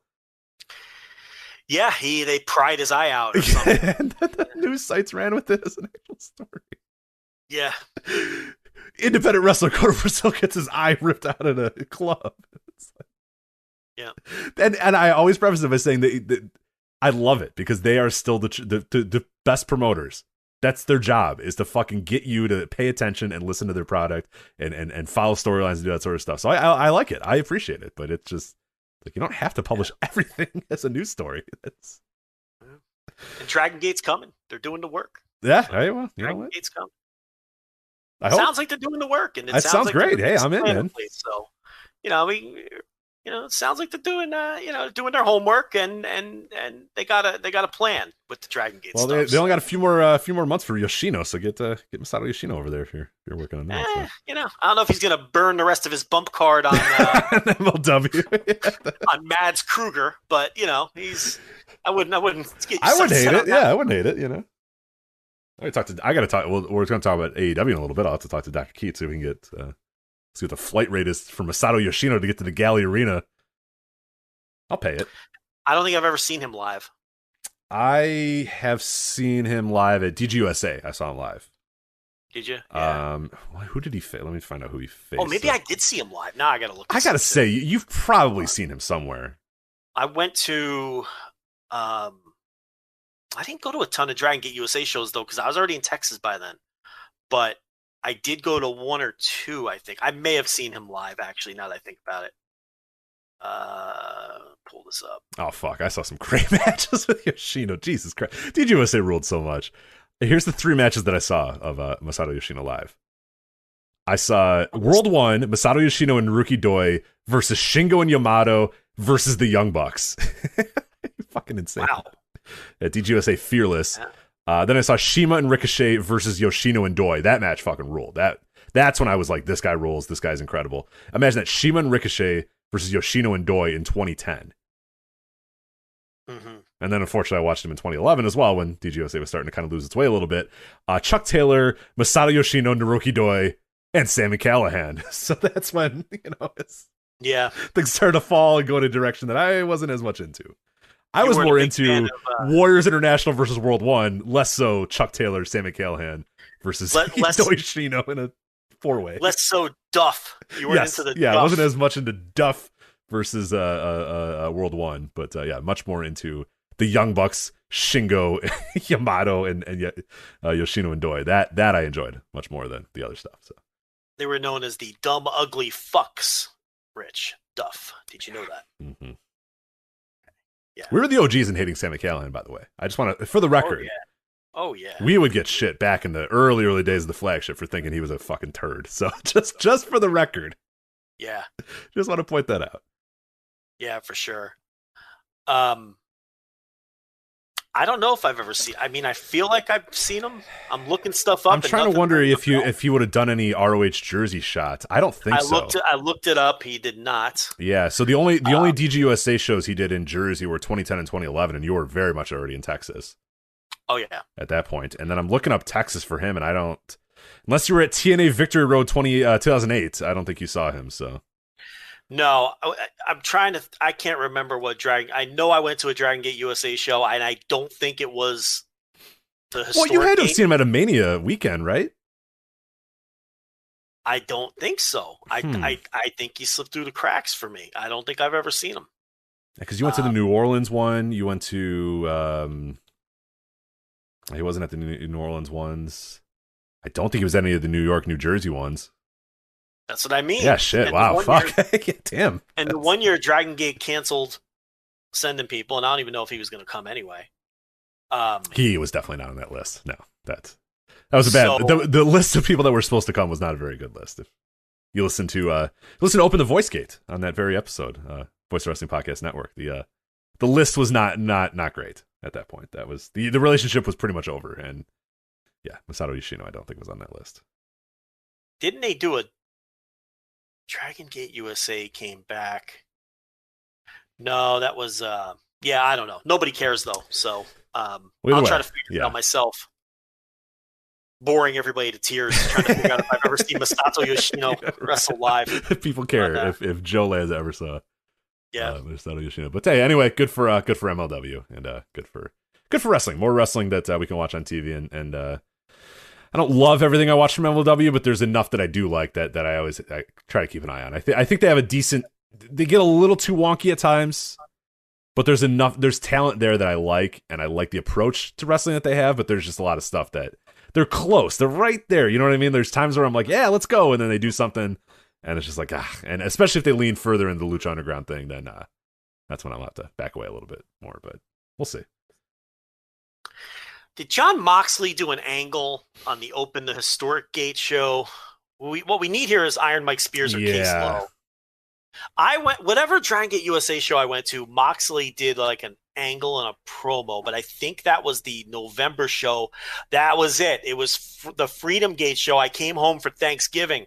I figured it out because Moxley wrestled a dark match against B-Boy, according to this, and Yoshino did wrestle on that show. He wrestled. What was the name of this show? Was it one of the Freedom Fights or Open the Freedom Gate, which was November of 2009? Which I was home for Thanksgiving. That was in Philly, and that's ringing a bell. Philly. Okay. Moxley was on that show, and I think that's where that would be where I would have seen Yoshino because he wrestled Dragon Kid Doi, or Dragon Kid tag match with Doi against Dragon Kid. Okay. Sorry, Freedom Gate. Yeah. So I think I was at that show. Anyway, I'm glad we solved that mystery for everyone. Yeah, thank God everybody knows. You also saw Yamato and Davey Richards. That sounds awesome.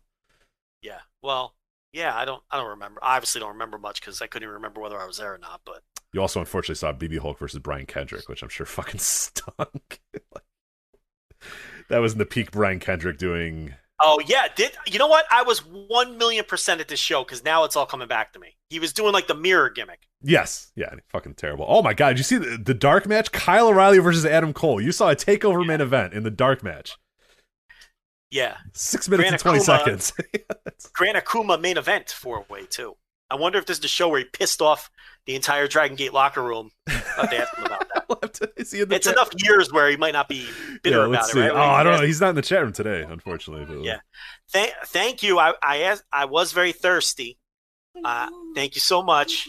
This is wow, look at that shit-eating grin. Oh, I shouldn't curse in front of the boy, huh?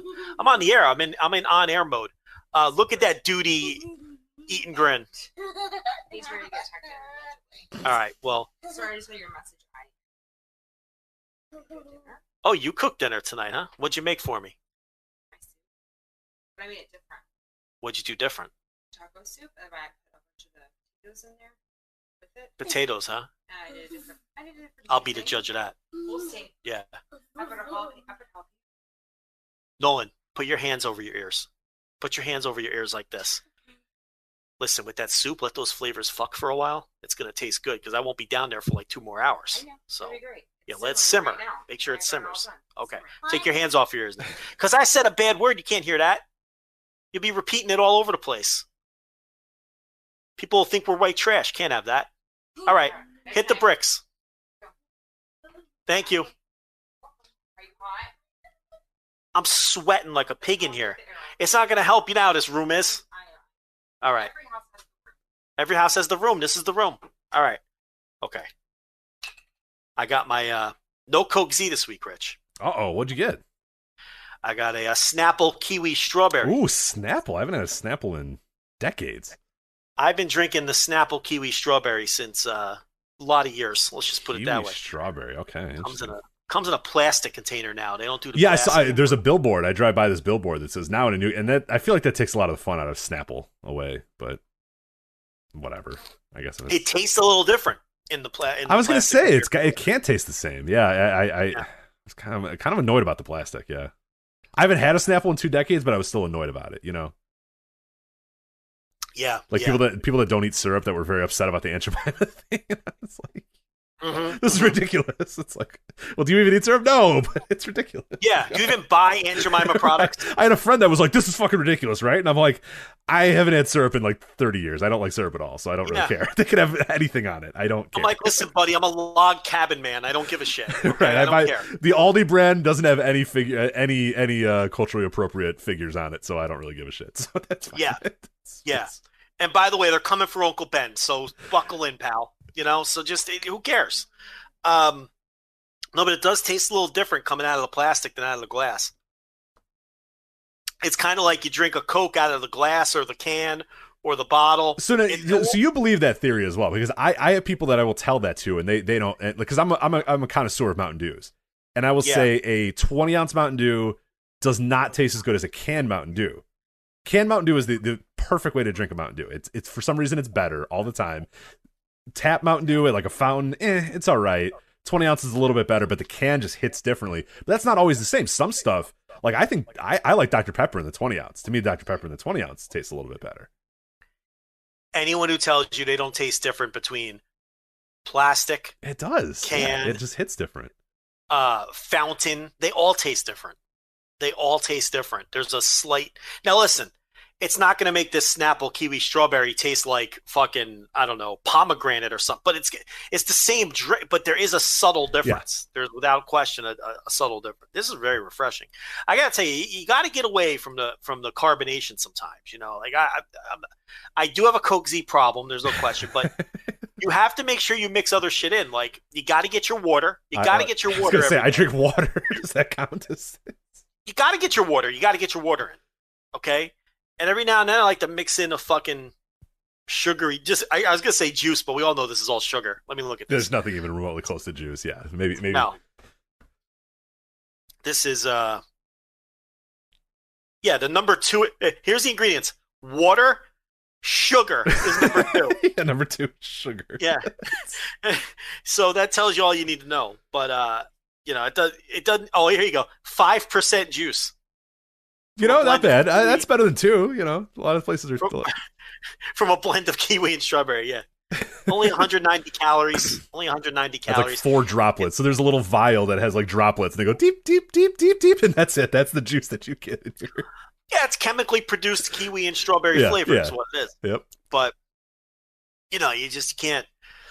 It can't be all carbonation. No. And water's boring after a while. Water's pretty boring. Yeah, I like to mix in the. I have a few of those mix-in things that I'll put in there. So, Crystal Lights and stuff like that. I enjoy every so often. So. Yeah, I believe we have another ad, Rich. We do have another ad. Yes, Joe. It is April, and that means winning season is still going on at MyBookie, mybookie.ag, promo code VOICES. You can sign up now to secure a deposit bonus up to $1,000. Again, it's promo code VOICES at mybookie.com/AG. They have everything you want to bet on. NBA, NHL, I got an NBA playoffs coming up pretty soon. NHL playoffs getting ready pretty soon. Baseball, you want to bet on the baseball. The Jake Paul fight, we talked about. That would have not, You gave me the scenario where you could have won like 20 cents on it or whatever. We were kind of thinking about the Ben Askren deal. I didn't do that, and I'm glad I didn't because he got his ass kicked. But you can bet on that too. You can bet on Jake Paul stuff. You can bet on things that I'm not sure are actually really fights. Like the Triller thing was this weekend. I don't know what that really was. But you can bet on that. You can bet on presidential shit. You can bet on celebrity stuff. You can bet on anything at mybookie.ag. Promo code VOICES. Secure a deposit bonus up to $1,000. Again, they have also live in-game betting. Plenty of different things as well. Thousands of lines and odds to turn any game day into payday. Bet anything, anytime, anywhere with MyBookie. MyBookie.ag, promo code VOICES. So, yeah, they're taking award season is coming up. They take action on all the that Razzies. stuff. Yeah, you could bet on bad movie awards. You could bet on everything there. It's MyBookie. We looking at that. I always like to check in. I don't bet on it all the time, but I do always look at the special wagers and the current events. Yeah. Like. It feels a little weird to to bet on some of the things. I was kind of looking the other day to see if they had lines on like the trial, and I was like, I really hope they don't. But somewhere, they did. I think they did, right? So somebody would probably take money on that. Bet on anything. Yes. It's like so gross, but it's like, yeah, Academy Awards. Nomadland is the big favorite, minus 750. Yeah, they have a lot of Rock and Roll Hall of Fame odds. If you want to bet on Jay-Z getting inducted, the Foo Fighters, yeah, the Rage Against the Machine, are they going to get inducted? Yes, no. Does that have to be this year's inductions? It says the 2021 Rock and Roll Hall of Fame. Yes.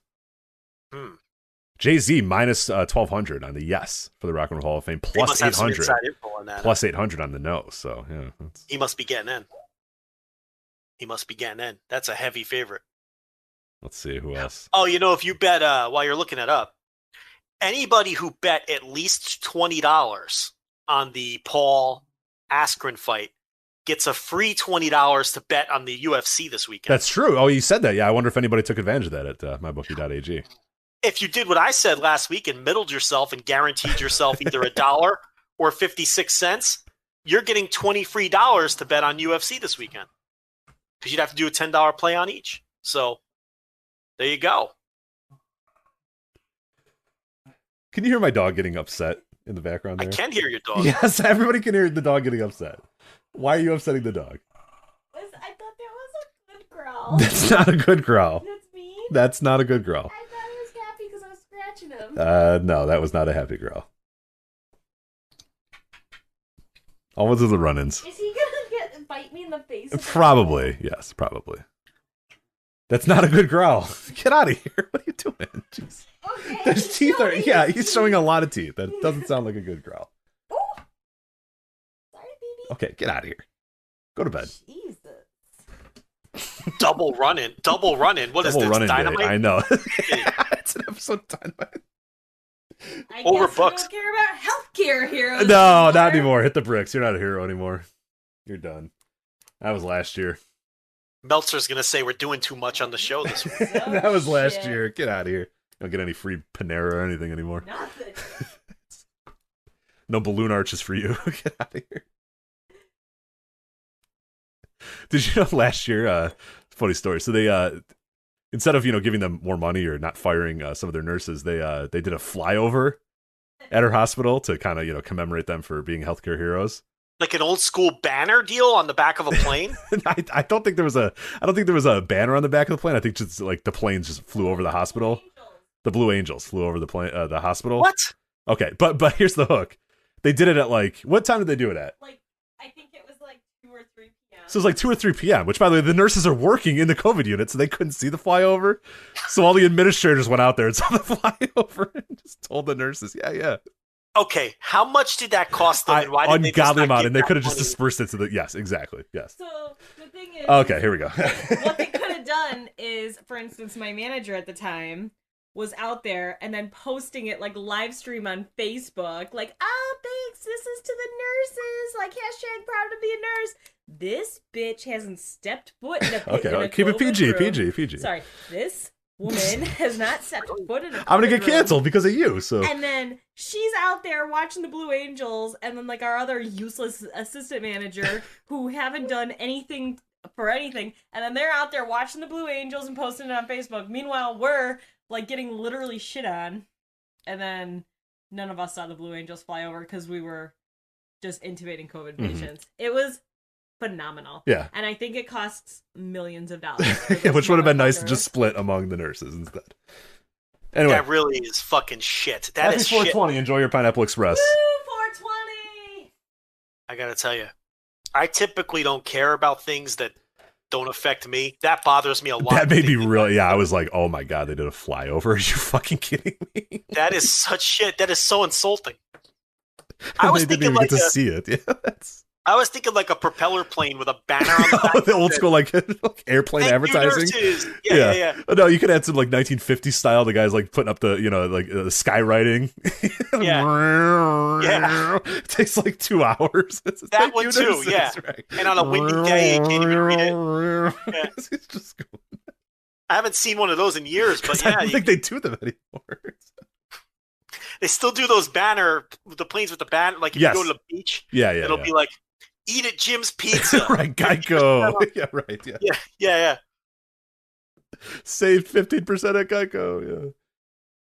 I kind of like the idea of a skywriter just writing "Thank you, nurses" and it just taking. Yeah, I haven't seen a skywriter. I don't think I've ever seen a skywriter, to be honest. So I've definitely seen them, and if it's like on a real windy day, you couldn't even read the word because by the all time this they got work, to all the this third work letter, for nothing. Yeah, it just blows up, But I remember those. Yeah, but I haven't thought about or seen a skywriter in decades, so I don't even think they do that anymore.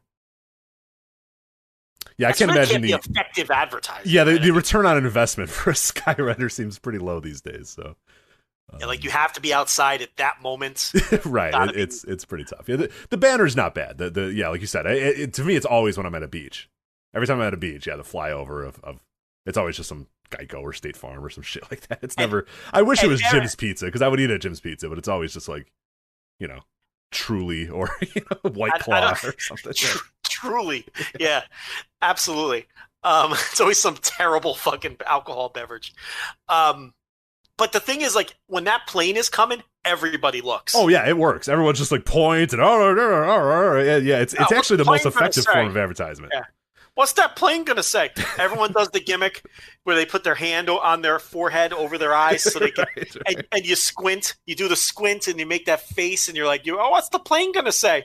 And it's always like you said, it's always like Geico with the dopey lizard on it or something. Right. It's like nothing you care about. Right. But everyone will look up and squint and put their hand over their eyes to try to read the dopey fucking flyover sign. So that in a beach-like setting. That definitely works. Great advertisement, yeah. And it sits there for like 35 minutes too. You know what I mean? You can't escape the Geico plane flying over. That's probably the only place where they still do that type of advertising because it's. I would say I've only seen it on beaches lately. Yeah, that's the only time I've ever seen it. Because where else are people out? Like I guess because at baseball games you can't really do it too much. I think there's probably rules against flying over a stadium at a certain point. But oh yeah, post 9/11 world. You're right. Yeah. All right, we got. Champion Carnival, AAW, Stone Cold. Where do you want to go? Let's do the Champion Carnival. Let's do it. All Japan. Yeah, we'll give All Japan a little love here. So, how do you want to do this? Because we've seen, I've caught up a little bit. I've watched almost every Champion Carnival match so far. I think you've seen. Have you seen everything? All of it. All the Carnival so far. So I think we're up to 5 shows? I want to say 5 or 6. Do you want to do like what we do for the G1 where I can run through the names? You can talk about the matches that were the highlights, or do you want to go night by night? How do you want to do this one? I'm looking for my tweet. Hold on one second. Because I can give you the Champion Carnival Cliff Notes, and then we can do what you just said. Okay, so here's I sent this out as a tweet, but I'm going to say it on the air as well, as someone who's seen every match. Here are your Champion Carnival Cliff Notes. Okay, if you haven't seen any of it and you want to do a quick catch up, okay, watch Kento versus Zeus. Kento Miyahara versus Zeus. I think you should probably watch Yes, that match. I will second that. Watch that match. Favorite match I've seen so far. Rich on this card, cosigns. yes. Rich cosigns. Watch all of Otani's matches because I think they've all been interesting and fun. Skip that first ring show from a couple nights ago. That little dopey first ring building that holds like 300 people. That was the worst show. Oh, it was the acoustics of that show. It made me physically ill at one point because it's just like you hear like 3 people going the entire time, and it was just like I couldn't watch it. Yeah, it was bad. And it just happened to have the worst wrestling. Yeah, it wasn't good, and the clapping was terrible. Yeah, it was bad. So watch the show the next night from the 2AW gym. That show was shockingly good. I thought because they had back-to-back nights in these dopey little buildings with nobody there, that I was like, okay, the first ring show sucked. This 2AW gym show is going to stink. But they put in good effort, and that was my favorite show so far, top to bottom. And then from there, watch Kento Zeus, watch Otani, skip first ring, watch 2AW, and then cherry pick your faves. That's really all you need to do because the rest of this thing is all pretty damn good. Nothing's been awful. Nothing's been great, in my opinion, either. But everything has been watchable, you know? And the difference between last year and this year is staggering. There's real energy. There's a palpable energy. The effort levels seem higher. The tournament just feels like it has more life. It's a more vibrant, exciting tournament to watch versus last year when it was the worst champion carnival of all time. And I've probably seen at least bits and pieces from all of them. So, yeah, very watchable. I mean, outside of that first ring show, you could watch any of the shows and enjoy yourself. So it's been pretty good. yeah, I've enjoyed it so far. Like you said, the only match that I think has really, really stood out to me that I thought, oh my god, that's really, really good is Zeus versus Kento. It is definitely the one match that I would say if you're listening to this segment and you're at least somewhat interested in All Japan Pro Wrestling, that is a must see from this Champion Carnival. One of the better. Probably the better All Japan matches you're going to see the entire year. I mean, it might be in that upper echelon. I went 4.25 with it. It was top tier. I've seen people go 4.5, and I have no argument with that whatsoever. I think it's absolutely that level. So definitely go to watch that match. And like you said, nothing else is really like must see. I kind of agree with you. Otani has been really good. Some of the stuff I've seen with the Shino's been okay, but we'll talk about that in a little bit. There hasn't really anything that I've said. His booking, oh my god, the booking is fucking horrendous. Yeah, we'll talk about that. But Miyahara and Shino, I like that match a lot as well. So that's one. But again, not must watch is Zeus and Kento, and everything else. Just if you like the wrestlers, watch it. If you don't like the wrestlers, you can skip it. You know what I mean? Like everything's been at least borderline fine, and some of it's been good. And one match I would say has been great. Is probably my best way to describe the Champion Carnival so far. So I don't know when we're recording this. I don't know when the next show is. I think it's a few more days until that. The thing wraps up May 3rd, by the way. So this is only one block. This year Champion Carnival, only one block. So we're just going to go over the standings that are of right now, as of April 20th, standings as we speak. 4-way tie at the top. I'm just going to start at the beginning how Wikipedia has this here. Yuma Aogi has 6 points. What have you thought of his tournament so far?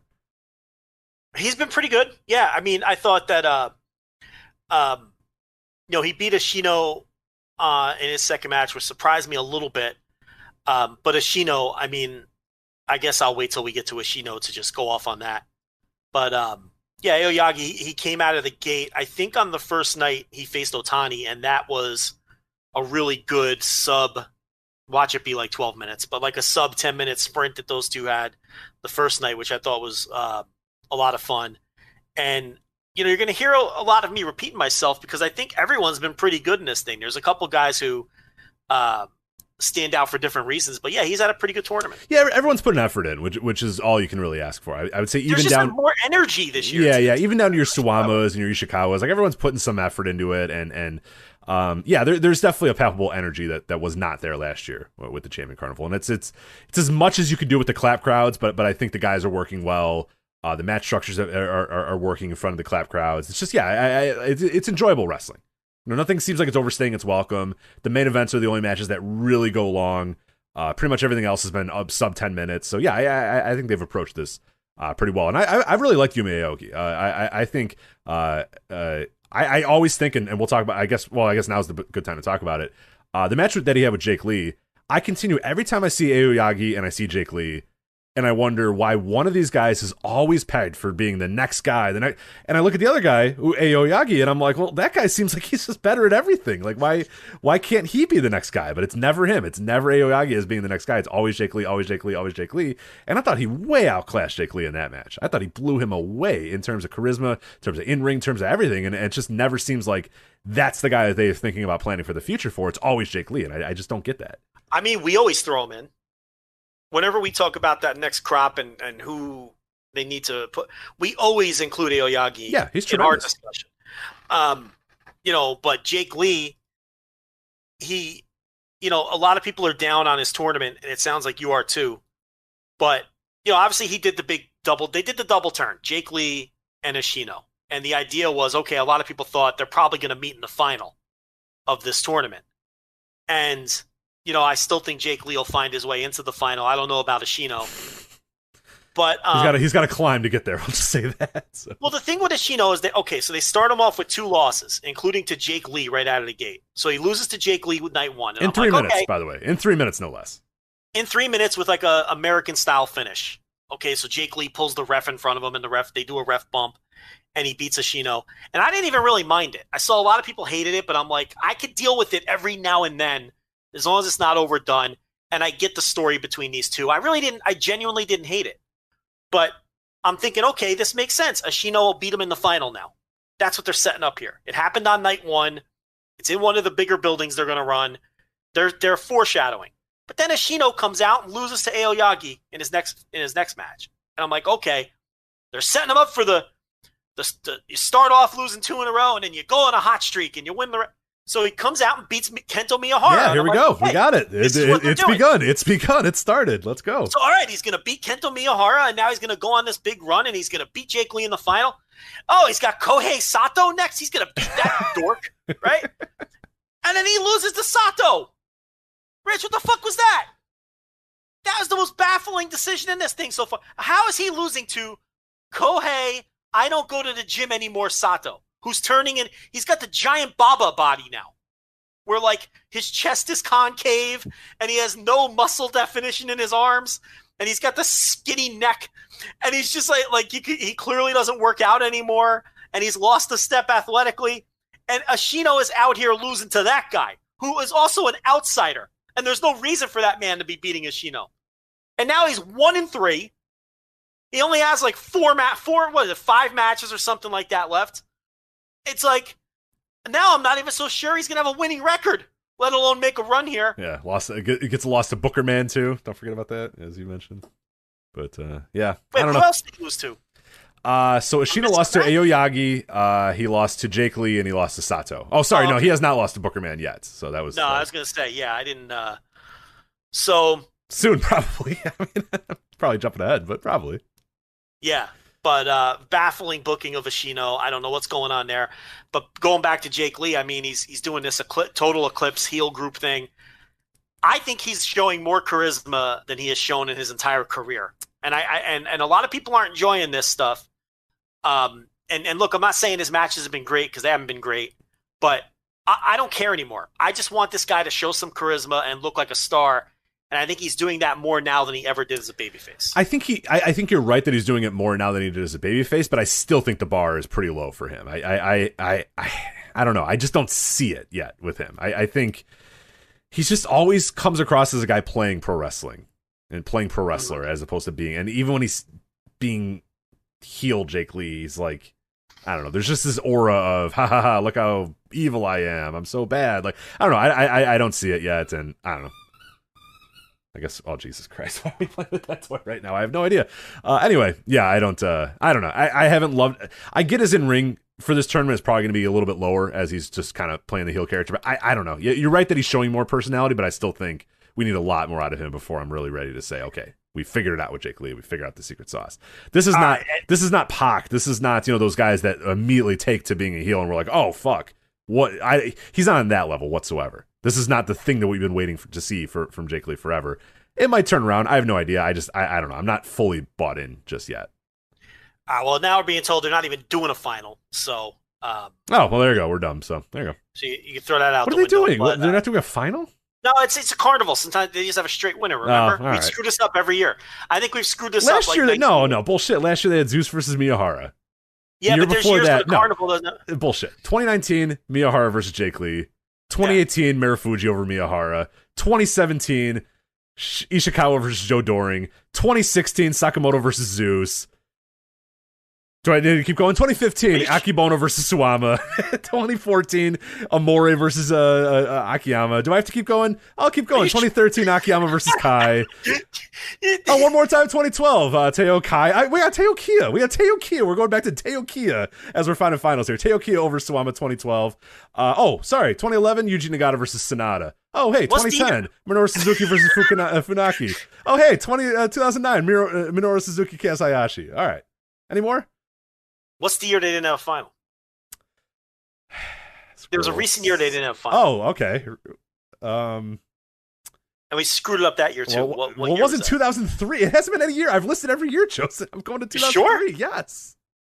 Am I getting fucking Mandela affected I here? think you are. I don't know. I scrolled every one of these. Don't let the chat room fool you here. They're fucking liars. I'm looking at it. No, there's no final this year. There's one block. There's no final this year, but I went to 2003 and there was finals every year. So I knew there was one block, but I thought they were doing 1 versus 2. I thought so too, but apparently there's no final. 2003 they had a final. 2002, 2001, 2000, yeah, 1999. Yeah, I can keep going. Maybe here, it's the but... tag. Maybe it's the real world tag. All right, Joe. Recent year, 1997.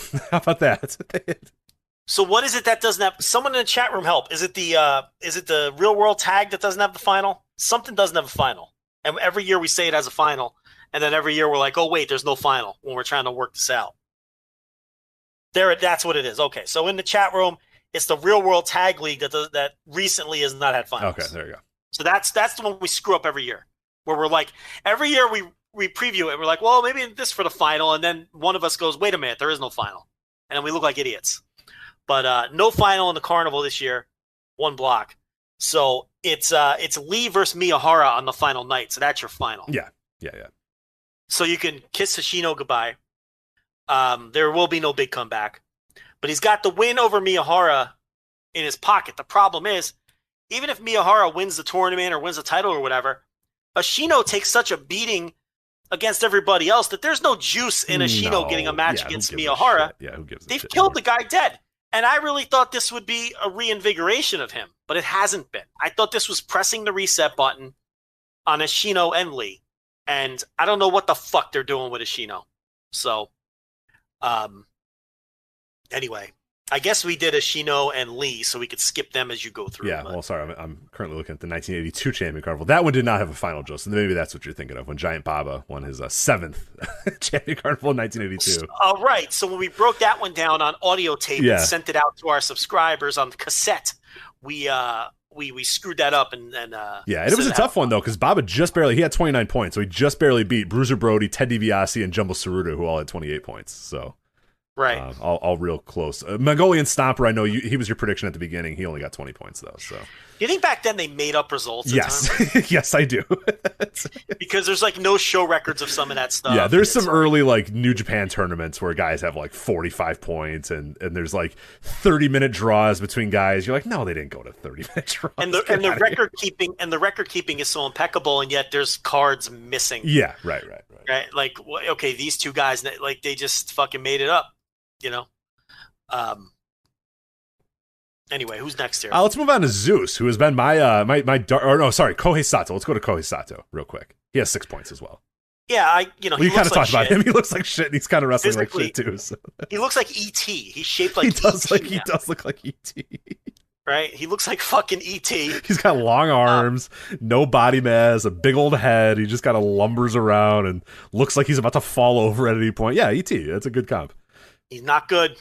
Not good at all. He hasn't been good. Zeus has been good. Zeus has been, oh my god. I'm not like, there's a lot of people that like ironically like Zeus. There's people that unironically like Zeus. I've always kind of been in the middle. I've kind of been like, yeah, Zeus is fine sometimes, and sometimes he's not good. Dude, every match he's been in, I think he's been tremendous this tournament. I think that Zeus and Miyahara are the two best wrestlers in the promotion. They had the best match in his tournament. They're the two most charismatic wrestlers in the promotion. So yeah, I have no issue with Zeus. He's been in the best bout. He's one of the 2 best wrestlers in the company. I have nothing bad to say about Zeus. Yeah, he's been tremendous this entire tournament. Kento Miyahara, he's at 4 points right now, so he's on the outside looking in, but of course, he'll be there when it matters. And he's had some of my favorite matches. He had a great match with Ishino that I really, really liked, and then obviously the tremendous match against Zeus. And the Otani match was great too. I mean, breaking news here on the show here: Kento Miyahara good at wrestling. I enjoy his wrestling, Joe. He should just win this and win the title. Stop fucking I around. know. I mean, who cares what these American geeks think, these Western... He's the best wrestler in the company. By far the most charismatic wrestler in the company. He comes out and you're like, oh, there's a star. I mean, it's just so obvious. In the promotion, too, and they play it up, too. His music plays forever. Yeah. He comes out and he forces every single fan to clap. He forces you to get into the show. Like, that's his goal. He's been that for years in All Japan. It's like a dead crowd, and then Kento's going to come out and go, no. Fuck you guys. Let's get up. Let's get hype. Let's go. My music's playing. I'm coming out. I'm Kento motherfucking Miyahara. You're all going to clap for me. We're all going to dance. We're all going to have a good time. And yeah, he does it every single time. He's so clearly the top star in that company it's... I think there's this thing with fans under the age of like 25. I'm going to put it at 25. I think it's just a generational thing where it's just this, I don't want to say short attention span, even though that's what it is, but it's more of, it's constantly, okay, on board, what's next? Every time there's a major title change in wrestling, you and I get inundated with questions. Oh, who's going to beat this champion? Who's he going to lose the title? Well, he just won it. You know what I mean? Like, what's the hurry? Why are we... it's like when Will Ospreay won the title. Oh, who do you think's going to beat Will Ospreay? Well, I don't know. Can he have a title defense? Yeah, let's first? find out. Let's see how the story plays out a little bit here. Before... every time I do a Q&A, inevitably someone will say, "Oh, who's going to be the guy to beat Omega? Who's going to be the guy to beat this guy?" And it's like, I'm not really even thinking about that. Like, Kenny Omega's in the middle of what's probably going to be a long run, and it seems the younger you are, the more it's about, okay, yeah, but what's next? And well, because it's all about the reaction. You know what I mean? Like, and I think a lot of it is because that's where the interesting Twitter stuff comes from. The interesting Discord discussions are discussing a title change, the endorphin boost about, oh my god, a title change. Let's talk about it. Let's react to it. Let's, and versus like, you don't get much out of hey, another solid title defense by wrestler X. But it's crazy that the hardcore All Japan fans, the hardcore Deep Pearl elitists, were super into Kento Miyahara's rise. And he wins the title, and now they all wanted him gone. Yeah. Stop the Kento. Oh, who's going to be it's like people get into the rise and they get into the win, but then it's like they immediately want to move on. And that's something I've noticed. They're always looking, oh, what's the next? All right, well, what's the next thing? We saw that. Now what's next? But it's like Miyahara had incredible title reigns when he was on top in All Japan. And people didn't enjoy them. They just spent time complaining about it. And it's a pattern I've noticed really across wrestling, with the exception of WWE, because their fan base is a completely different animal. Where it's like, as soon as someone wins a title, the discourse becomes, oh, well, who's going to beat that person? And I don't really ever start thinking about that until it feels like the title reign has done everything it can do. And until it feels like it's run its course, or until it feels like there's a need for a change. Right. That's when my mind starts to go, okay, well, where are they going with this? Who can beat this person? Who would get something from being this person? When someone wins a title, especially if it's like a career-defining moment or a big title win that's been built up, I'm never thinking about, all right, well, where are we going next? And I think it's interesting that, and I do think it skews young, sort of that point of view, like extremely young. I'm not even talking, I'm talking like you're super young, and maybe that's just a product of maybe it's a generational thing. I don't know what it is, but it's an observation that I have made recently. And I think that Kento Miyahara, with the Western fan base, because I don't think that the Japanese fan base wanted to, couldn't wait to see him lose. I think that they love him, and I thought his title reigns were good, and fans were into that. But it's just interesting that I think he was a victim of that, Miyahara. And then it becomes a meme, and then it becomes, okay, well, it's just the guy so it's like, but when you watch him, it's so obvious that he's by far the best wrestler in that company in every way. Like, it's not even close. Like, Zeus is number 2, and he's not even close. And then there's a huge gap between Zeus and everyone else. The gap between Zeus and the next guy is so much so that I don't know who I could. I mean, Aoyagi, Jake Lee, Ashino. I mean, fuck, Otani after this tournament might be right there. Yeah, it's literally the problem is you can name 7 people and you're probably not wrong with that guy that's 3rd in the list, and that's not good. So, Booker Man, Suji Ishikawa. I have not. I can't say that I've had any. He's been fine. It's been fine. I have like really nothing to say. It's been perfectly okay. He's a guy who's clearly in his decline phase, but he's been perfectly fine. Yeah, that's probably about all I can say there. Suwama, who I actually like. I think Suwama's been pretty solid. He's been fine. So I've been killing him all year. I can't kill him. Yeah, he's been pretty damn good. It looks like he's working his ass off. He is when he's out there putting some amount of effort, it really does help these shows a lot. And that probably speaks to your point of it having more life, because there was a lot of real lifeless Suwama, matches in prior, especially in last year's ones. Even though matches were kept short in last year's Champion Carnival, he was just out there doing nothing. Like, he wasn't healthy or whatever. He looks healthy. I mean, I'm not gonna say healthy. I mean, I'm sure he's still hurting, but I mean, he's had 18-minute matches, 19-minute matches, 10-minute matches, and he's been delivering. So I can't hate him on that. So he's got 4 points right now, but he's probably out of the mix. Last year he wasn't good, and he was eliminated quickly. Yeah. It was really weird, and he was the champion. And it's like, it's just fucking weird. You gotta get the title off of this fucking goofy. I know. I always forget that he's still the champion. I'm like, what are we doing? Get him out of here! Like, let's go.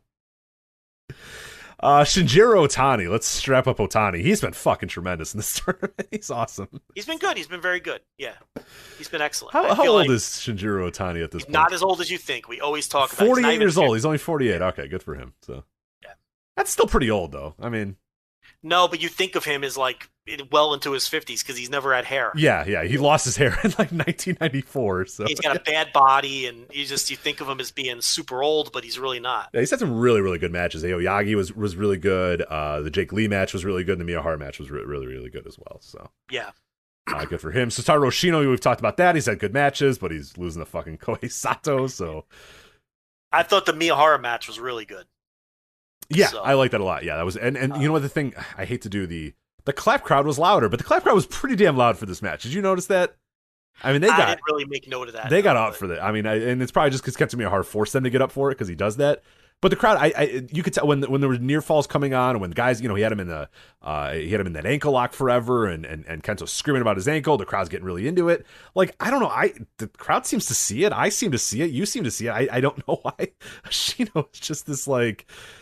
Treated like a nothing. I mean, you talk about the difference of him coming out versus a lot of these other guys, and it's like, whatever. All right, I'm done getting mad about it because they clearly don't see it the same way we do. And then Koji Doi has 2 points as well. So yeah, he's been fine too. Yeah, I don't have any real strong opinion about Koji Doi in this.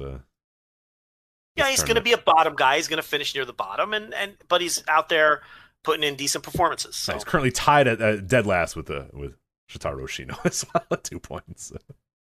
So it looks like it'll be, Jake Lee's time, and I'm going to give the heel thing a chance, and because I do think he's been more impressive from a presence and charisma perspective than he's ever been, right now. He was dead in the water as a babyface, dead in the fucking water, and I think they knew it. So thinking 2 steps ahead, maybe they think this heel unit can, eventually a year, 2 years, 3 years down the line, you could turn him back. But I just don't think he had. Maybe this will give him the kind of confidence he needs to excel as a babyface. But, I will give this a chance since he's probably going to win it. But we'll see. Anything to get that title off Suwama, though, is fine with me. Yeah, for sure. Yeah. And yeah, no, I'm all for the move. The Yoshitatsu, the Suwama Yoshitatsu match was not that bad. That on March, I want to say it was the 21st or the 14th. Was it the 21st? Let me see. Yeah. The Suwama Yoshitatsu match, I actually liked that defense better than his early year ones that people liked that I hated. I actually honestly think that's his best match this year was the Yoshitatsu match, which is crazy. There was not an All Asia. There was a tag title match on the 14th which I think is one of the best matches they've had all year, which is Miyahara and Aoyagi. They beat Zeus and Shigehiro Iri on the 14th.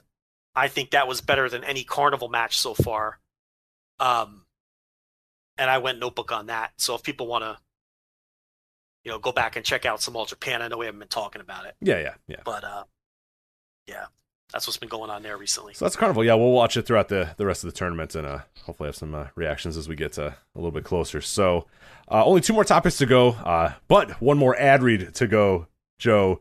We are also brought to you this week by Manscaped, the best in below-the-waist grooming. Manscaped offers precision-engineered tools for your family jewels. They obsess over their technology development and provide you the best tools for your grooming experience. Manscaped is trusted by over 2 million men and women worldwide, and we have an exclusive offer for our listeners, 20% off plus free shipping with the code FLAGSHIP at manscaped.com. Again, the code is FLAGSHIP at manscaped.com. They've created the best ball hair trimmer ever, the Lawnmower 3.0, their third generation trimmer that features cutting-edge ceramic blades, reduces grooming accidents thanks to the advanced skin-safe technology. It also comes in their brand new Perfect Package 3.0, which features the Crop Preserver and anti-chafing ball deodorant and moisturizer. You also have the Crop Reviver.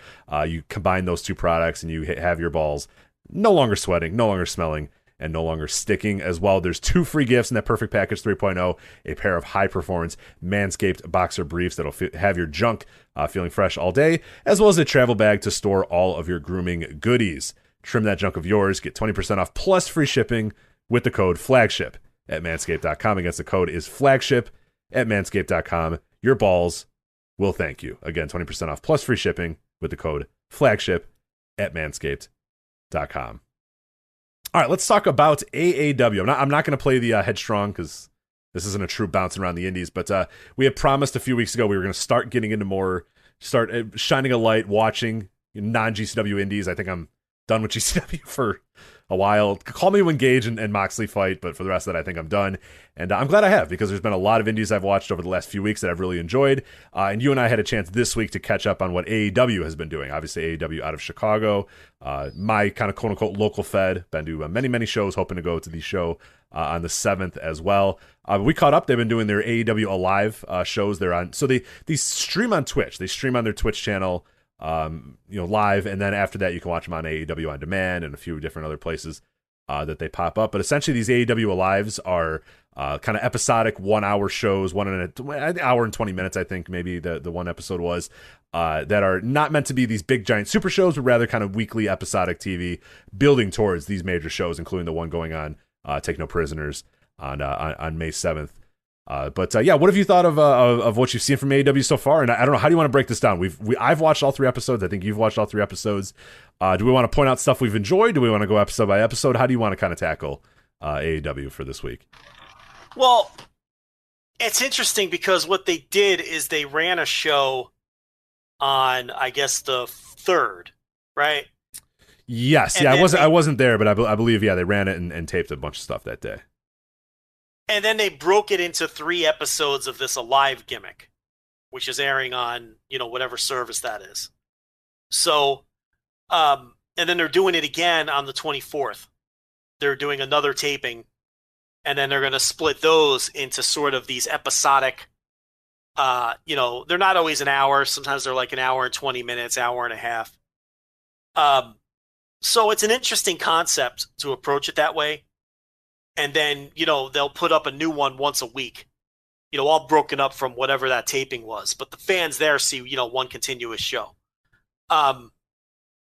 What struck me watching all 3 of these was, number one, the commentary was a breath of fresh air. Was it vintage fucking Gordon Soley? No. But the fact that it's commentary that doesn't distract you from what's happening. Right. Nobody called me bro during the entire 3 episodes that I watched. The entire 3 hours, nobody called me bro in there. Which nobody's telling me to suck their cock in the commentary booth. That's weird. Nobody's nobody's actively drunk while it's going on. So that's weird. No one's half in the bag. They're just calling the action, and it's Tyler Voles and Joe Dombrowski, by the way. I want to shout their names out there. So they just do a professional job. They just go out there and they do professional wrestling. Yeah, it's weird. Yeah. They tell you what's happening. This is what we have to credit and pat, you know, and it's no offense to these guys, like, but I'm saying that's how the state of the indies are, is that we now have to tell Tyler and Joe, hey, thank you for commentating pro wrestling. You know what I mean? The standards are so low, but they're good at doing it. They're good at doing it no matter what. But still, the very fact that like we have to commend them for just calling pro wrestling and just calling the stories and calling the moves, that sticks out in today's indie wrestling, and that's pathetic. But they do a tremendous job. Yeah. So that really stood out to me. And it sounds like a backhanded compliment, but it's not meant to be. Just competent commentary stood out to me. And those guys do a good job. I mean, they just call the matches. They don't scream and yell. They don't try to get themselves over at all, which to me is big. And they explain to you what's going on when needed. So that was the number one thing that stood out to me after the fucking abomination that we dealt with the weekend prior. The other thing that stood out to me on these shows is, holy shit, a promotion that books angles. I know. I knew you were gonna love that when you saw that. That's why I suggested you. I subscribed to AAW on demand, and I kind of gave you the link and the login, and I said, hey, you should watch this stuff because I think you're gonna really, really like what we're seeing here when we catch up. But yeah, week to week booking, stories, unique use of established wrestlers. Like, there was a lot to like in these. I really, really like these 3 shows. Not just a bunch of scrambles in a vacuum that mean nothing, with maybe a main event for a time, like actual angles and matches that, for the most part, almost all were part of a story or a greater story, or, you know, there's stuff happening, and then you're invested more. And this is all we've been asking for out of the indies. Get back to booking and not just matchmaking, you know? And that's definitely what we saw here. They put a lot of effort into making all 3 of these shows, which again is really just one long show, but they broke them up into 3 shows. One thing leading to another. You can see them planting seeds for people, for pushes. There's a very clear heel face dynamic with their roster right now. There's a lot of stuff they had to drop since the last time they were able to run about a year ago. Or not, probably about 6 months ago. I think they ran last October. They did a little bit. They did a few COVID shows, but yeah, not many of them, and quickly they weren't able to do them because of Illinois restrictions and all that sort of stuff. So yeah, they ran a few shows in like I want to say late summer, early fall, October, or something. Yeah, something around there, and then they had to go away again, obviously. But they were doing that Fred Yehai ACH feud, and ACH wasn't at this taping and didn't do Mania weekend. It seems like ACH is AWOL right now. So they had to move away from that, and they've got Fred Yehai doing something else, which we're going to talk about. So they had to drop some of the stories they were doing before. I mean, look, COVID fucked everybody up, and it's going to be even worse on an indie because you don't have that contracted roster where you can continue things. But, they pressed the reset button in some areas, and they've got a direction here, and I didn't think these were the greatest shows. Some of the stuff didn't land for me. But I'm looking forward to what happens at the next taping in a couple days here. And I'm looking forward to the next installments of these because they've hooked me on some of their stories. And they've hooked me on some of the people, these new faces I've never seen that look like they're going to get pushes. This was just, the best way I can describe this was it was a breath of fresh air in terms of indies. And I know that there's some other indies doing some good things. And we promised people we were going to try to seek them out. And this is the first one up, because we've been doing AAW reviews on this show from day one, and they're on our radar. And, they impressed me here enough to where I'm going to keep watching it.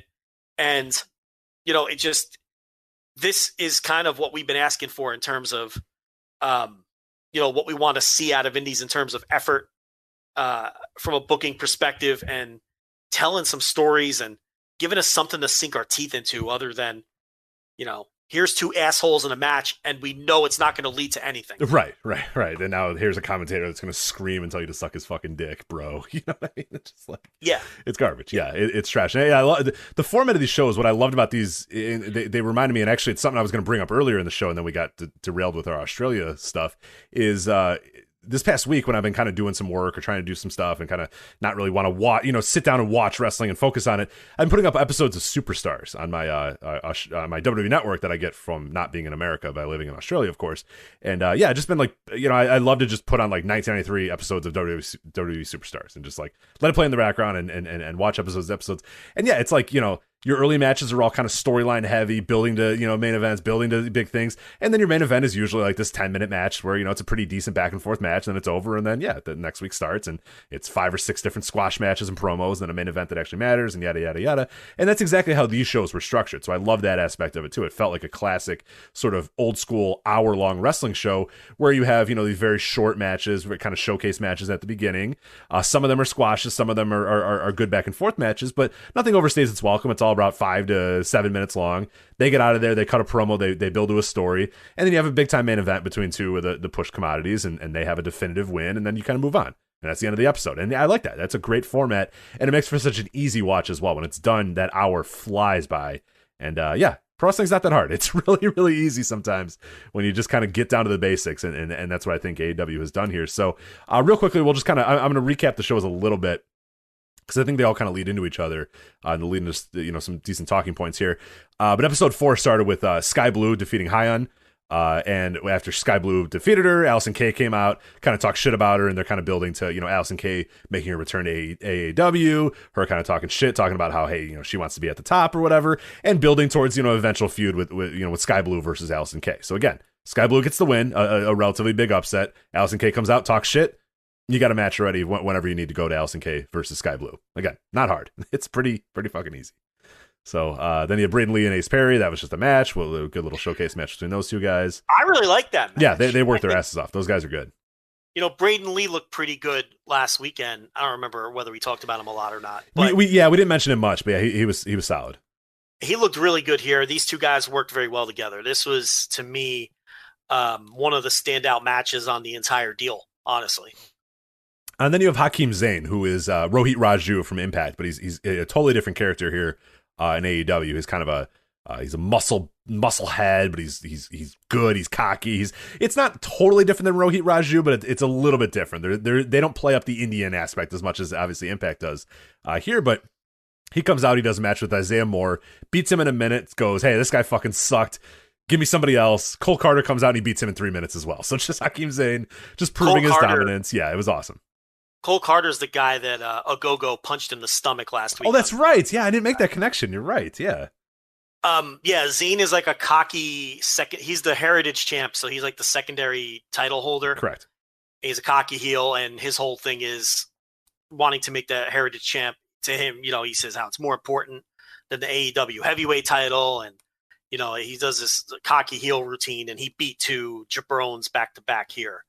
And this would lead to stuff later on. Yeah, titles being important. That's so strange. So that's crazy. Yeah. 4-way match. This was kind of just a get guys on the show match, but it was pretty solid. It was Paco, who hasn't wrestled in anywhere in last year. Gringo Loco. Paco's an AAW guy, man. He's just that's through and through. People are wondering, where's Paco? Where's Paco? Where's Paco? He's just waiting for AEW to run again because he's back now. So good for him. So Paco, Gringo Loco, Jake Lander, and Nick King. They just had a 4-way match. Really good stuff though. Some pretty cool spots. And of course, Paco won. He had Paco's got to win. Yeah, that's the local guy. Paco's the best. And then AEW heavyweight title match. Matt Warner, who is the champion, defeats Manders. One called Manders, but instead of being one called Manders, he's just fucking Manders. I think in AEW. Yes, a lot of the shtick is out of there. He's just kind of a corn-fed Iowa guy that goes out there and beats ass. And Mance Warner's obviously the trailer park hero or whatever the hell. They had a good little match. They beat the hell out of each other for 15 minutes. I enjoyed the hell out of that match. It was a Mance Warner match. It was about the best you're going to get out of Mance Warner with chairs and gimmicks, and it's a Mance Warner brawl. And the story is these two guys were buddies because they have pre-tape promos that they slip in between the matches. Yes. And sometimes it's an interview with Dombrowski. Sometimes it's just a pre-tape where the person gets themselves over. And the idea here was these guys are pals, but Manders wants that title. And then they go out there, beat the shit out of each other, and Warner wins. But then Fred Yehi attacks Manders in the post-match and chokes him out in the entranceway while 2 masked goons attack Warner in the ring, so he can't save him. And then they forced Mance Warner to watch Manders get choked out by Fred Yehi. Yeah. So that's how they ended episode 4 with, setting up this, Fred Yehai, because Yehai cut a promo earlier in the show as well. So that's Yehai's new direction. They obviously have moved away from this ACH feud because ACH isn't around. So he will be the heel challenger to Mance Warner's title, and that's going to headline their big Take No Prisoners show on May 7th. Yeah, which, again, I'm hoping to get to. Yeah, this is the most I've cared about Fred Yehai ever in his entire wrestling career, and I've seen him for a lot of years. But, it's pretty funny how, without much work, they've gotten me to really, really buy into Fred Yehai. And he's a guy who nobody's using right now. And, very rarely people use for some. It's always been a thing for the last 10 years is that, why do more people not book Fred Yehai? I don't know. I can't answer that for you, but he's doing AAW and obviously he's got a gimmick and he's cutting promos and he's being Fred Yehai in all the ways that you wouldn't assume Fred Yehai is being Fred Yehai. I mean, he's heat and he's promos, which again, a lot of people just use him as a pure wrestler, and it's this guy has a lot to offer here because these promos were really good and obviously he's really good as the heel too. So yeah, it was good stuff. Yeah. So but that wrapped up Joe, it was too much heat and there was too many people and I didn't know who the mask guys were. So I did not watch episode 5 and 6 because I was too confused. So, I mean, the mask guys got their ass kicked on episode 5. So, well, I didn't see it because I was too confused. There's too many people on my screen. I didn't know who they were. They didn't introduce them. They were masked. So I couldn't see them. So anyway, just joking. Episode 5. I'd say the worst of the 3 episodes that I saw. I'll quickly run it down. Allison Kay defeats Ray Lynn. Just kind of Allison Kay proving her dominance there. Obviously, the big push on the women's side. Right. Ren Jones versus Damian Chambers, just kind of a showcase match for 2 guys. Well, these are 2 guys who, this is what I'm talking about. You can see that this Ren Jones is going to get a push. Yes. Right? Yeah. So this is the start of that. You're getting in on the ground floor of some people here, too. They gave him promo time. And he came out and won this match. It was kind of a showcase for this Ren Jones. Right, and 2 guys you don't see very often anywhere. They're very rarely used. And AAW uses a lot of people. They used to use a lot of people from Elgin's school. That's obviously where Paco and a few other guys came from. And a lot of guys from the Black and Brave, the Merrick Brave, Seth Rollins or Tyler Black.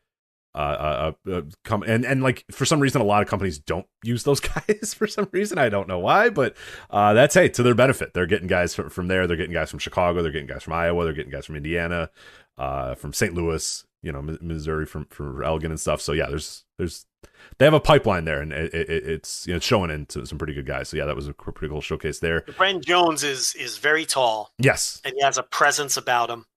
He's got some natural charisma. I can see what they see in him. He's not even close to a finished product. There's not much you can glean out of a little 3 or 4 minute match anyway. That's the other thing. A lot of these matches, it was structured these are structured like television shows, so the matches do not overstay their welcome. No, I love it. I love TV wrestling, man. TV wrestling's the best. It's the best way to promote guys. It's the best way to get guys over. And when I see TV wrestling, I mean 1 hour TV wrestling. Hakeem Zayn goes in there and beats 2 guys' asses in 4 minutes. You know what I mean? Yeah. We'll talk about it a little bit with Russ Jones. Russ Jones goes in there in 2 minutes, beats guys' asses. Ren Jones comes out here in 3 or 4 minutes and wins a match. You know what I mean? That is the most effective way to build stars, and all we've done in wrestling is run away from that format for years and years and years and years. But it's so clearly the best format to build a wrestling company around. And this is half TV wrestling, half indie wrestling. It's kind of an odd hybrid. But yeah, that was the idea behind that Jones match. Matthew Justice versus Gary J, a match I was into with the 2 names, but again, it's TV wrestling, so you're not really looking for big time matches. But I don't know. See, I thought that was the best match of the 5th episode. Well, yeah, I would say for sure, because I don't think that 5th episode was great. But yeah, I don't know. Those 2 names, they have a better match than those 2 guys for sure. And they're probably with other opponents. I think they might have worked a little bit better. But I don't know. Again, using both those guys, I think is a good aspect for AAW. I mean, use Matthew Justice as not kind of a deathmatchy guy, but as just a big man, and use Gary J as Gary J, because Gary J rules. So just use Gary J however you want to use Gary J, because he's great. And then your main event was Freddie Yehai versus Travis Titan. Freddie Yehai getting the win over Travis Titan just to kind of prove, he's the top heel. But Travis Titan's a guy as well that kind of, I don't know what the ceiling is for him, but I think he's another guy to keep at least a modicum of an eye on. You got to put, you know what I mean? A guy comes in and he looks like that, and he has that sort of presence. You got to push him, even though he's not quite. You don't have to push him, but you got to try something out with him, because it might be there with Travis Titan. He's got enough aspects of it. He's got some of the parts down if he's not a complete package right now. Yeah. And again, this is where they did the pre-tape where Warner beat up the two goons who attacked them, like outside the building or whatever. Yeah. So, like I said, they keep it episodic and they keep running storylines going and stuff. I forget. Like Titan's done a few dark shots too, right? Dark. AAW Dark, yeah, AAW Dark. I think he has. I'm almost positive he has, but yeah, a few of these guys have. So they're not complete unknowns in the world, but I'm pretty sure he has. But Travis Titan? Yeah, I'm almost positive he did. Ricky Stark. I want to say he faced Ricky Starks. Maybe am I wrong about that? I don't. It could have been a year ago or something. I forget, but I know he's had some shots there. So I mean, he may have. I have to check cage matches. I don't. Yeah, it's not worth it. It's not worth it. But he's a guy. There's something there with him. There's definitely potential there. So he's not there yet, but he's still obviously super super young. But then we went to episode 6. So I thought was the strongest episode of the 3. Really really liked episode 6. So it starts out with Johnny Bravo coming out, and I forget to mention in episode 4, Johnny Bravo, Impact's Johnny Bravo comes out. He's doing a pre-tape, and he's just talking shit. He's just being an old school chicken shit heel, just a classic heel manager. And he comes out in episode 6, and he's a chicken shit asshole heel. And then he announces his newest acquisition, not Alley Cat Joe, but Alley Catch. What'd you think of Alley Catch? I mean, she's going to rebrand. And I think this isn't just for AAW. I think it's for everywhere. Is it really? Okay. I think she's rebranding. And I don't think, the way I read it, I think this is just an AAW thing. Now she might check her Twitter feed. Yeah, she might say, "Hey, this is pretty cool. Maybe I should do this everywhere." But I thought this was just an AAW thing, but I could be wrong. Let me check her Twitter feed. But the idea here is she's dropping the dopey, she's not painting her face. And she's just going to go out there and wrestle. And she's a heel, and she's got the heel manager. Oh, you know what? Yeah, you might be onto something here. Her Twitter profile is black. It's just a black color. Her pinned tweet is Catch. It's her doing a Boston Crab. Yeah. All right. She's rebranded, and I think that it's not the worst thing to try because she's gone as far as she's going to go with the Alley Cat thing. It clearly got her out of the Texas Indies and onto the national scene. But everyone around her has gotten signed. She has not even gotten a sniff. I mean, she's admitted that herself in interviews. So if your goal is to be a full-time professional wrestler, that Alley Cat thing wasn't going to get you there. So we've got a little bit of a rebranding happening here. Maybe she's going to focus more on just her bell-to-bell wrestling, dropping the gimmicks, dropping the shtick. If I were advising her, and this is unsolicited advice, no one's asking me, I'd stop doing deathmatch. I'd stop doing intergender. And I would just get in there and wrestle and try something different, because the Alley Cat thing with all the intergender and the deathmatch and the comedy and the gimmick shit, it has gotten her as far as she's going to go. Yeah, there's a ceiling. There's an obvious ceiling to it. Yeah, it obviously helped her career, but there was a ceiling and there's time to move on. And yeah. Now cut the shit. Stop doing thumbtacks. Stop doing fucking going through doors. Stop doing intergender. Stop doing dopey comedy with Dan the Dad. And now see if you can now go to the next level. We'll see. So I think this rebranding is a good idea on her part. I liked it. I'll be honest. I thought it was solid. She beat Heather Reckless in about 6 minutes, and there wasn't a ton, but she basically went in there and she's she's pretty tall and has some decent size or whatever. And you saw this, and AEW would be smart, and other companies would be smart to book her, because there's the tiny women all around the indies, and you can find Sky Blue, who we talked about in episode 4. I mean, she's like 4'8", like 102 pounds. Like, you could put Alley Catch with her, in the ring there, and she could just beat her and like look like a monster against her. And she did that against Heather Reckless. I didn't mind it. I thought it was pretty damn good. It was very simple. She didn't do too much. It was mostly holds and mostly just kind of punches and kicks or whatever. But you know what? Hey, this is a good way to rebrand her. And the crowd started booing her pretty quickly. It didn't take long for being attached to Johnny Bravo, who the crowd initially cheered for him, and then he got him to, they turned on him real quick, and they initially cheered Alley Cat, and then they started booing, when they found out this is the way she was going to be, and this is the way she was going to wrestle. So I didn't mind it. I thought this was a pretty good rebrand, and I'm all for it if so. I don't think she's tremendous. I don't think she's one of the best, unsigned talents or whatever, but I'm more into this than any of the Alley Cat bullshit that we've seen before. So For the ones who know safety isn't a catchphrase, it's a culture. And the ones who help make sure everyone makes it home safe. For the safety-minded who watch everyone's backs, Grainger offers supplies and solutions for every industry, as well as safety assessments and training to keep your facilities safe and your people safer. Call, click Grainger.com, or just stop by. Grainger, for the ones who get it done. I think shitbag, flashy managers like Johnny Bravo have a place in wrestling and really need to make a comeback. Now, it also depends what the tone of your promotion is. Right, and where they are in the card and all that sort of stuff. Sure. Do I want to see Johnny Bravo leading someone to the ring on Bloodsport or in Noah? No. But does this work in a place like this? Would it work in Beyond? Would it work on Impact? Would it work? It would work in all of those kinds of places. And your Johnny Bravos, your Lord Gideon Grays and Rev Pro, who I constantly praise, who I think does a tremendous job, especially with younger wrestlers who need someone like him to promo and give them a little, extra juice in terms of presentation. We need to see a return of this. Malcolm Bivens just wasting away in NXT. They do nothing with a guy who can talk like that and get heat. It's especially in that company too. I know the company that was built. The backbone of that company for decades was shit talking asshole managers, and they just. And you just said it. Johnny Bravo, dopey Johnny Bravo comes out there with his dumb coat and his dumb sunglasses and all over the top, looking like the Grand Wizard from 1982, looking like Bruce Tharpe, right? And instantly the fans know, oh, okay, I need fuck to this boo guy, Alley yeah. Cat. And they boo him, and then when they find out that Alley Cat's attached with him, they're like, oh, fuck Alley Cat, right? And then that helps her get over this new character and get over as a heel, right? Because he's not cool at all, and that was the key to all those old managers. They were the biggest dweebs, the biggest assholes. You couldn't root for those guys. You're not rooting for Bobby Heenan. He's in a fucking turd. He's wearing a sequin suit and he's an asshole. Fuck that guy.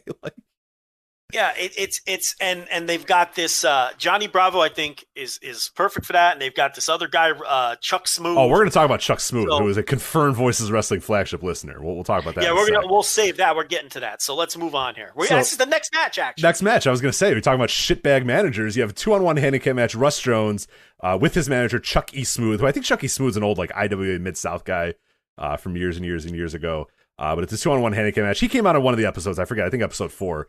He came out and said that he has a new client or whatever, and we find the new client is Russ Jones, who has worked some shots in Chicago for years, but had been away for a while. He's a fucking brick shit house. We were talking about Warlord earlier. He looks like the Warlord of the modern indies. He's so much bigger and so much more gigantic. He's all tatted up and stuff. He's against Alex Rico and Rico de la Vega. It does not matter because he just beats their ass in 2 minutes, and it's over. And then they go backstage, and Russ Jones is there snorting and snarling. And Chuck E. Smooth, confirmed Voices of Wrestling flagship listener, goes, remember when wrestlers used to have muscles? Remember when wrestlers used to go out there and beat people's asses and didn't care about having followers or friends on Twitter? Remember when wrestlers just went out there and did shit? I was like, Chuck E. Smooth. His best line was, he opened it up and he goes, you see all the bumps on this man's body? Yes. You might not know what these are. These are called muscles. Yes. Wrestlers used to have muscles. Wrestlers used to be big and strong and kick people's asses. And I'm like, yeah, Chuck E. Smooth, you're correct. This used to be what pro wrestling was. See, at that point, I was just like, all right, that's just classic stuff. But then when he said they're too worried about having friends on Twitter, I was like, all right, Chuck, what's your username? What's your Discord name? Let's find out. Yeah, so you just have this guy doing all the talking for the muscle-bound guy who never spoke. He's just there to be a big goon who wins handicap matches in 2 minutes. I love it, Joe. This is how wrestling was for decades, and it was fine, and it was great, and people watched it. It's so easy. And you can still do this. They're not reinventing the wheel. They're just doing the same thing. And now I'm interested in Russ Jones. Yeah, Russ Jones is awesome. Whereas another place would put him in a fucking scramble. He'd do a couple spots, and I'd forget he existed. You know what would happen? Russ Jones would face Sky Blue, and he would toss her all around, and they'd go, oh my God, what's he doing? She's so much smaller than him. Why would she do this? But then she'd do a Hurricane Rana, Joe. And he'd go to the outside and he'd go, oh no, this is the little girl. She did a Hurricane Rana to me. And then she'd jump to the top rope and do a crossbody. And then they'd go, oh my God. Yeah. And then, he'd fucking powerbomb her or some shit like that and ended up winning anyway. But, Rich, how many of the people in the endless fucking scrambles last weekend do you remember? Do you remember any of the people in those endless fucking scrambles? No, there's the one scramble. That was the worst fucking thing I've ever seen in my life. And I couldn't name any of the wrestlers that were in there. It went 18 minutes or some shit like that too. Yeah. Next time I watch AAW, I'm going to remember Rush Jones meeting these two jerks. Yeah. And this Chuck E. Smooth, baby. Let's go.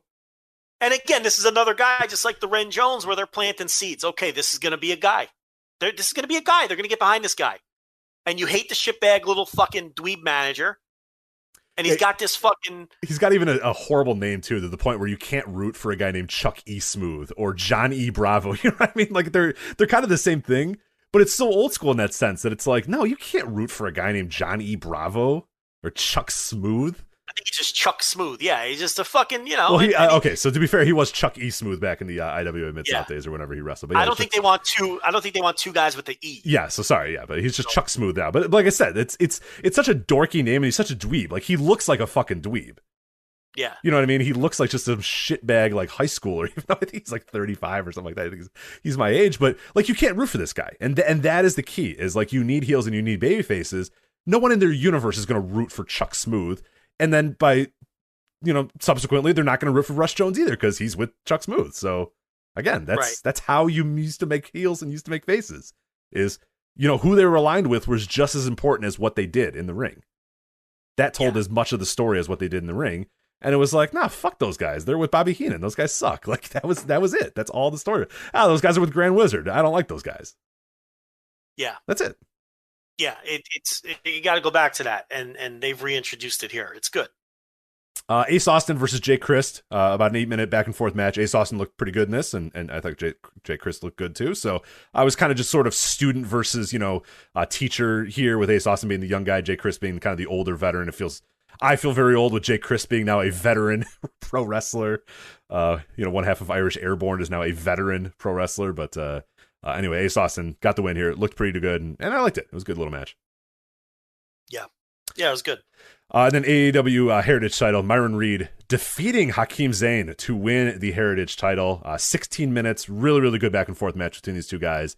Hakeem Zayn, very interesting though that he got that he lost here. I thought they would kind of keep the title on him for a little bit longer. I don't know if he's coming back to AEW. I don't know what's going on there, but Myron Reed gets the win there and is your new Heritage champion. Yeah, so they kind of built to that match all through the 3 episodes. So, and then Reed beat him. So Reed's been like you said, one of these elegant guys that they use a lot. And he's a babyface there. So the next taping is on the 24th. They've got Dragon Bane, Hio DeCanis Lupus, and Thomas Shire coming in for some new names. Thomas Shire is a guy to watch out for. I watched him a lot in Texas. He would come down in that. I think he's from St. Louis, so I think he would come in one of those St. Louis cars or whatever.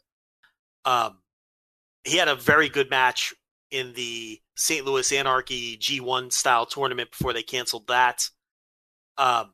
He's got good size. He's a guy to watch. And then, they got Bane and Canis Lupus who travel together. They've got them coming in as well. So should be good. And then, like I said, they're building to May 7th will be the Mance Warner versus Fred Yehi match. So I'm sure they'll do a lot on this taping to heat that up, because this will be it between now and May 7th. This is their last. Yeah. So. Yeah, well, I won't be able to go to the tapings next week, even though I wish I could, but I am going to definitely do Take No Prisoners, because I haven't been to a live wrestling show since AEW Revolution, and I'm itching to get to a live wrestling show again. So yeah, Take No Prisoners, I will definitely be there, and I do want to check out some of these live tapings as well, mostly because they're very close to my house. They're like 10 minutes away from my house, and they're pretty cool. I like the style that they're doing them, and I like the approach that they're taking. So yeah, live wrestling, I cannot wait to get back to live wrestling, and I'm glad that AEW is right in my backyard to watch, because I liked a lot of what I saw here. I'm excited to see it. But again, as we said, AEW On Demand for those. They also air these on Twitch as well live, but you can follow them. Just follow AEW, and you'll find out when to watch them all and stuff. So many different ways to watch it. Not very hard to watch it. Production values are pretty damn good, considering they're running in a corner of an abandoned mall. So that's the Galley Arena. I should say the Galley Arena. I'm sorry. It's That's what that building is? Yeah, so it's an old mall that's been turned into like a once or twice a week swap meet. But there's this one random corner that runs wrestling every so often. So you have to walk around this abandoned mall to the back of it, and then the back of it is where the wrestling is. It's very strange. GCW ran there. Galley Lucha runs there. Oh yeah, you always talk about that. Freelance Underground runs there every so often. Yeah, it's a very unique place to watch wrestling. I'll put it that way. So yeah, it worked for GCW. The vibe of GCW worked very well in a corner of an abandoned mall. But yeah, I don't know as much about. Well, they're going to Bourbon Street for the May 7th show. Yeah, exactly. So that'll be nice to go to a real venue that I haven't been to in a long time. So that is that. So that is AAW. Let's move on. One last topic we're going to talk about here. A&E's Stone Cold Steve Austin biography. I watched this. You did not see it, but it aired on, I believe it was Sunday. It aired on Sunday. This is a first of a series of A&E biographies on WWE wrestlers. They're directed by Jake Rogol, who he was a producer for The Last Dance and Andre the Giant, and executive produced by Jason Hare, who did actually direct the HBO documentary as well as The Last Dance, the Michael Jordan thing. So it's backed by some pretty decent guys, and I really like this. I thought this was a really, really good biography on Stone Cold Steve Austin. For most listeners here, and Joe, if you ended up watching it, I don't think you're going to learn a ton more, but there was enough in there that I thought was interesting, and it kept me kind of engaged. They did a lot about his early life. They did a lot about his early wrestling career, and they did a lot. I was surprised at how much they did of, the ringmaster Steve Austin in WWE and really having no direction, nothing going on. Vince McMahon flat out says, I thought I wasted my time and my money on him. Then Stone Cold basically saying, well, one day I just kind of stopped wearing green trunks and wore black trunks and nobody noticed. And then one day I just shaved my head and nobody noticed. And then one day I grew a goatee and nobody noticed. And then little by little, I just started creating this Stone Cold character. They gave him the list of names. That's a famous story, of course. The Chili McFreezes and Willy Wonka or whatever the fuck, Willy Ice or something like that, or Icy D or some dumbass names or whatever. And eventually his wife says, Stone Cold, drink your tea before it comes Stone Cold. He comes back and says, I'm going to be Stone Cold Steve Austin. And then kind of away they go. And everything is kind of developed there. They talk about how, Michael Hayes tells him about the Austin 316, that Stone Cold's not there. He's in the hospital because his lip gets cut up. So, he asked Michael Hayes, hey, what did Jake talk about? So I can talk about that in my promo. And he says, he did some Bible stuff or whatever. So Austin goes, okay, cool. And that's when Austin 316 came up. So it's just kind of a little bit more about, how he kind of developed that character. And the thing that I really gathered from this more than anything is, and we talk about it all the time, is, this idea of Vince McMahon as this incredible creative genius and this guy, this builder of stars and this creator of stars. I mean, this documentary doesn't do a very good job of saying that. I mean, his idea for Stone Cold Steve Austin was the ringmaster. He was about ready to give up on it. He had no say in Stone Cold. He had no say in the way he looked. He had no say in the promo. And it pretty much all kind of happened because Stone Cold kind of did it. And then also they left this part out, which I always bring this up, is that after Austin 316, they have Bruce Pritchard say, after Austin 316, he was a made man. He was a star. And it's like, okay, well, at SummerSlam, he was in the fucking free-for-all. And he didn't do shit until Bret Hart came back and said, no, I want to have a match with that guy because that guy fucking rules. And if not for Bret Hart saying I want that match, and if not for Stone Cold Steve Austin changing to black trunks and shaving his hair and wearing the goatee and saying Austin 316 and his wife saying Stone Cold Steve Austin, I don't know.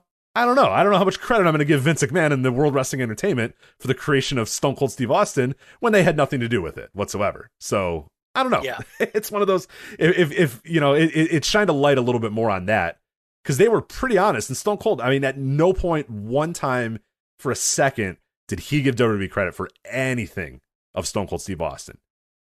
And nobody that they interviewed, except for Bruce Pritchard, gave it any credit to WWE whatsoever.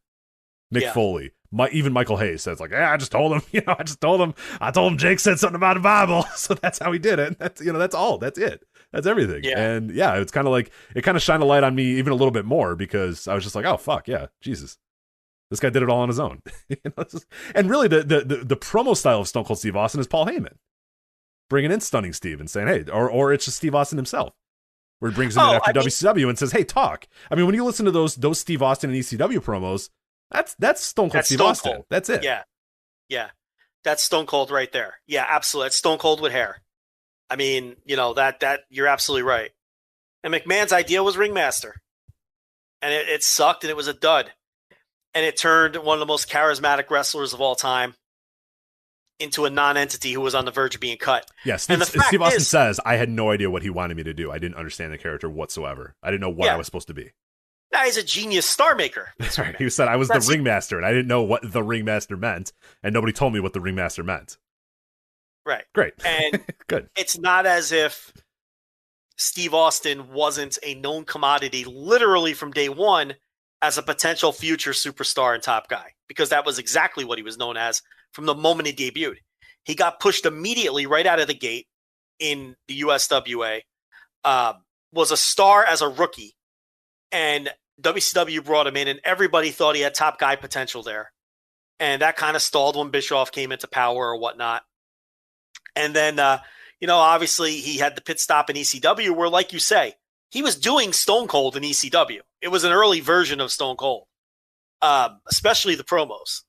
It still wasn't all the way there or whatnot. And it was more of a cross between stunning Steve Austin. He was superstar Steve Austin. It was kind of a cross between stunning Steve Austin and where Stone Cold would eventually go. So he was a little more flamboyant and a little less tough guy, but you saw the seed. That's where the seeds were planted. Well, what's cool about those promos, and if you haven't, they play a lot of them as well, is like it starts out with him being superstar Steve Austin, but then little by little he gets a little bit more angry, and they show the clip where he's got that the Steve-mania shirt, and he goes, I don't know why I'm doing this. This is all garbage. You know what I mean? And that's that's Stone Cold. That's coming through right there. Or Eric Bischoff, fire me. It usually start in kind of like flamboyant, and then little by little as he got more and more angry, that real deep down Steve Williams, the angry Steve Williams came out, which is essentially what Stone Cold is. Yeah, it was the development right before your eyes, and then the ringmaster just kind of put a stop to that until, like you say, he just went into business for himself. He says literally, I just changed my trunks and changed my hair and changed my goatee and nobody noticed. So and the worst part about that is you can't do that now.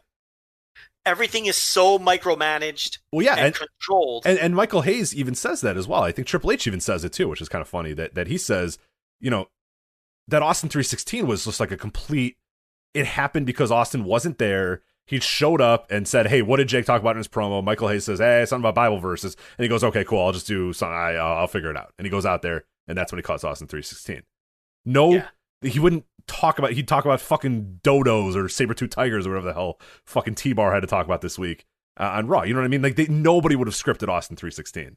No, they're going to hand him a script. He would have said to Michael Hayes, what do I think about Jake the Snake Roberts? What do I think about Jake the Snake Roberts? And then he would have used the same cadence as everybody else and whatever horrible scripted verbiage they gave him. They're not allowing their people to break out or experiment or go into business for themselves in the way that he did. And as a result, who knows how many stars have slipped through the cracks that they've whiffed on because of that. Mm-hmm.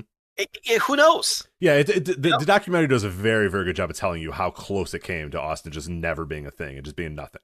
Vince McMahon straight up says, I feel like I wasted my money and my time on this guy. Yeah, and it's hardly a unique story, and it's not even exaggerated. It's the truth. Same story with Cena. Fucking around on a bus. Oh, fired, yeah. Days away from being fired, probably. Yeah, just fucking around on a bus, rapping, making people laugh.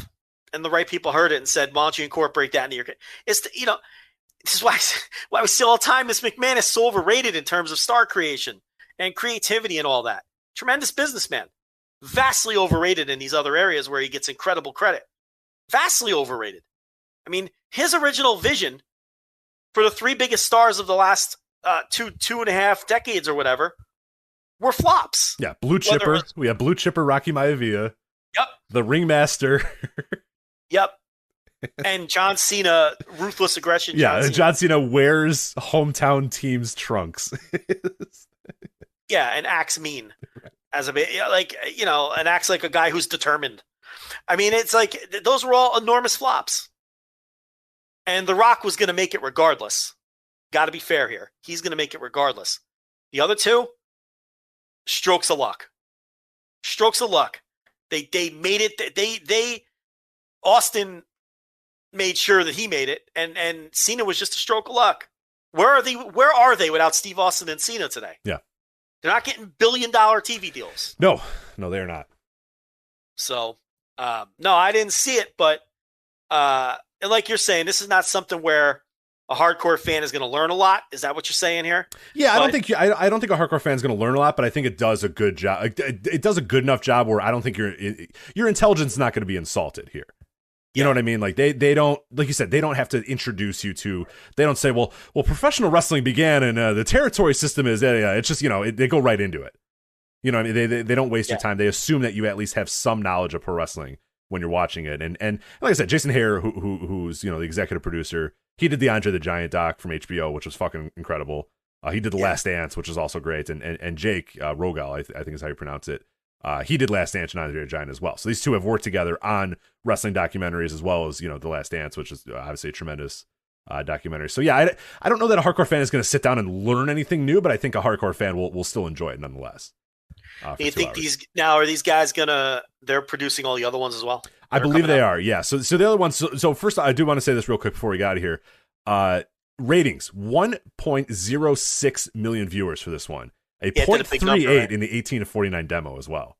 Oh, huge numbers. Huge numbers for that. So that's good stuff there. But so next week's bio was on Roddy Piper. I'm very curious about that one, obviously, since you don't have first run footage of Roddy Piper. You can't film it right now, obviously with him being dead and all. But I'm very curious how that ends up working. But that's I have more faith now in knowing. I thought these were going to kind of be cookie cutter bullshit documentaries, and they weren't. So I'm very excited now to watch them because, like, honestly, my mom told me about these. She said, "Hey, are you watching that Stone Cold documentary?" I'm like, "What the fuck are you talking about, Stone Cold documentary?" And she's like, "Yeah, there's a Stone Cold documentary on A&E." And I was like, "Okay, I guess I'll record it."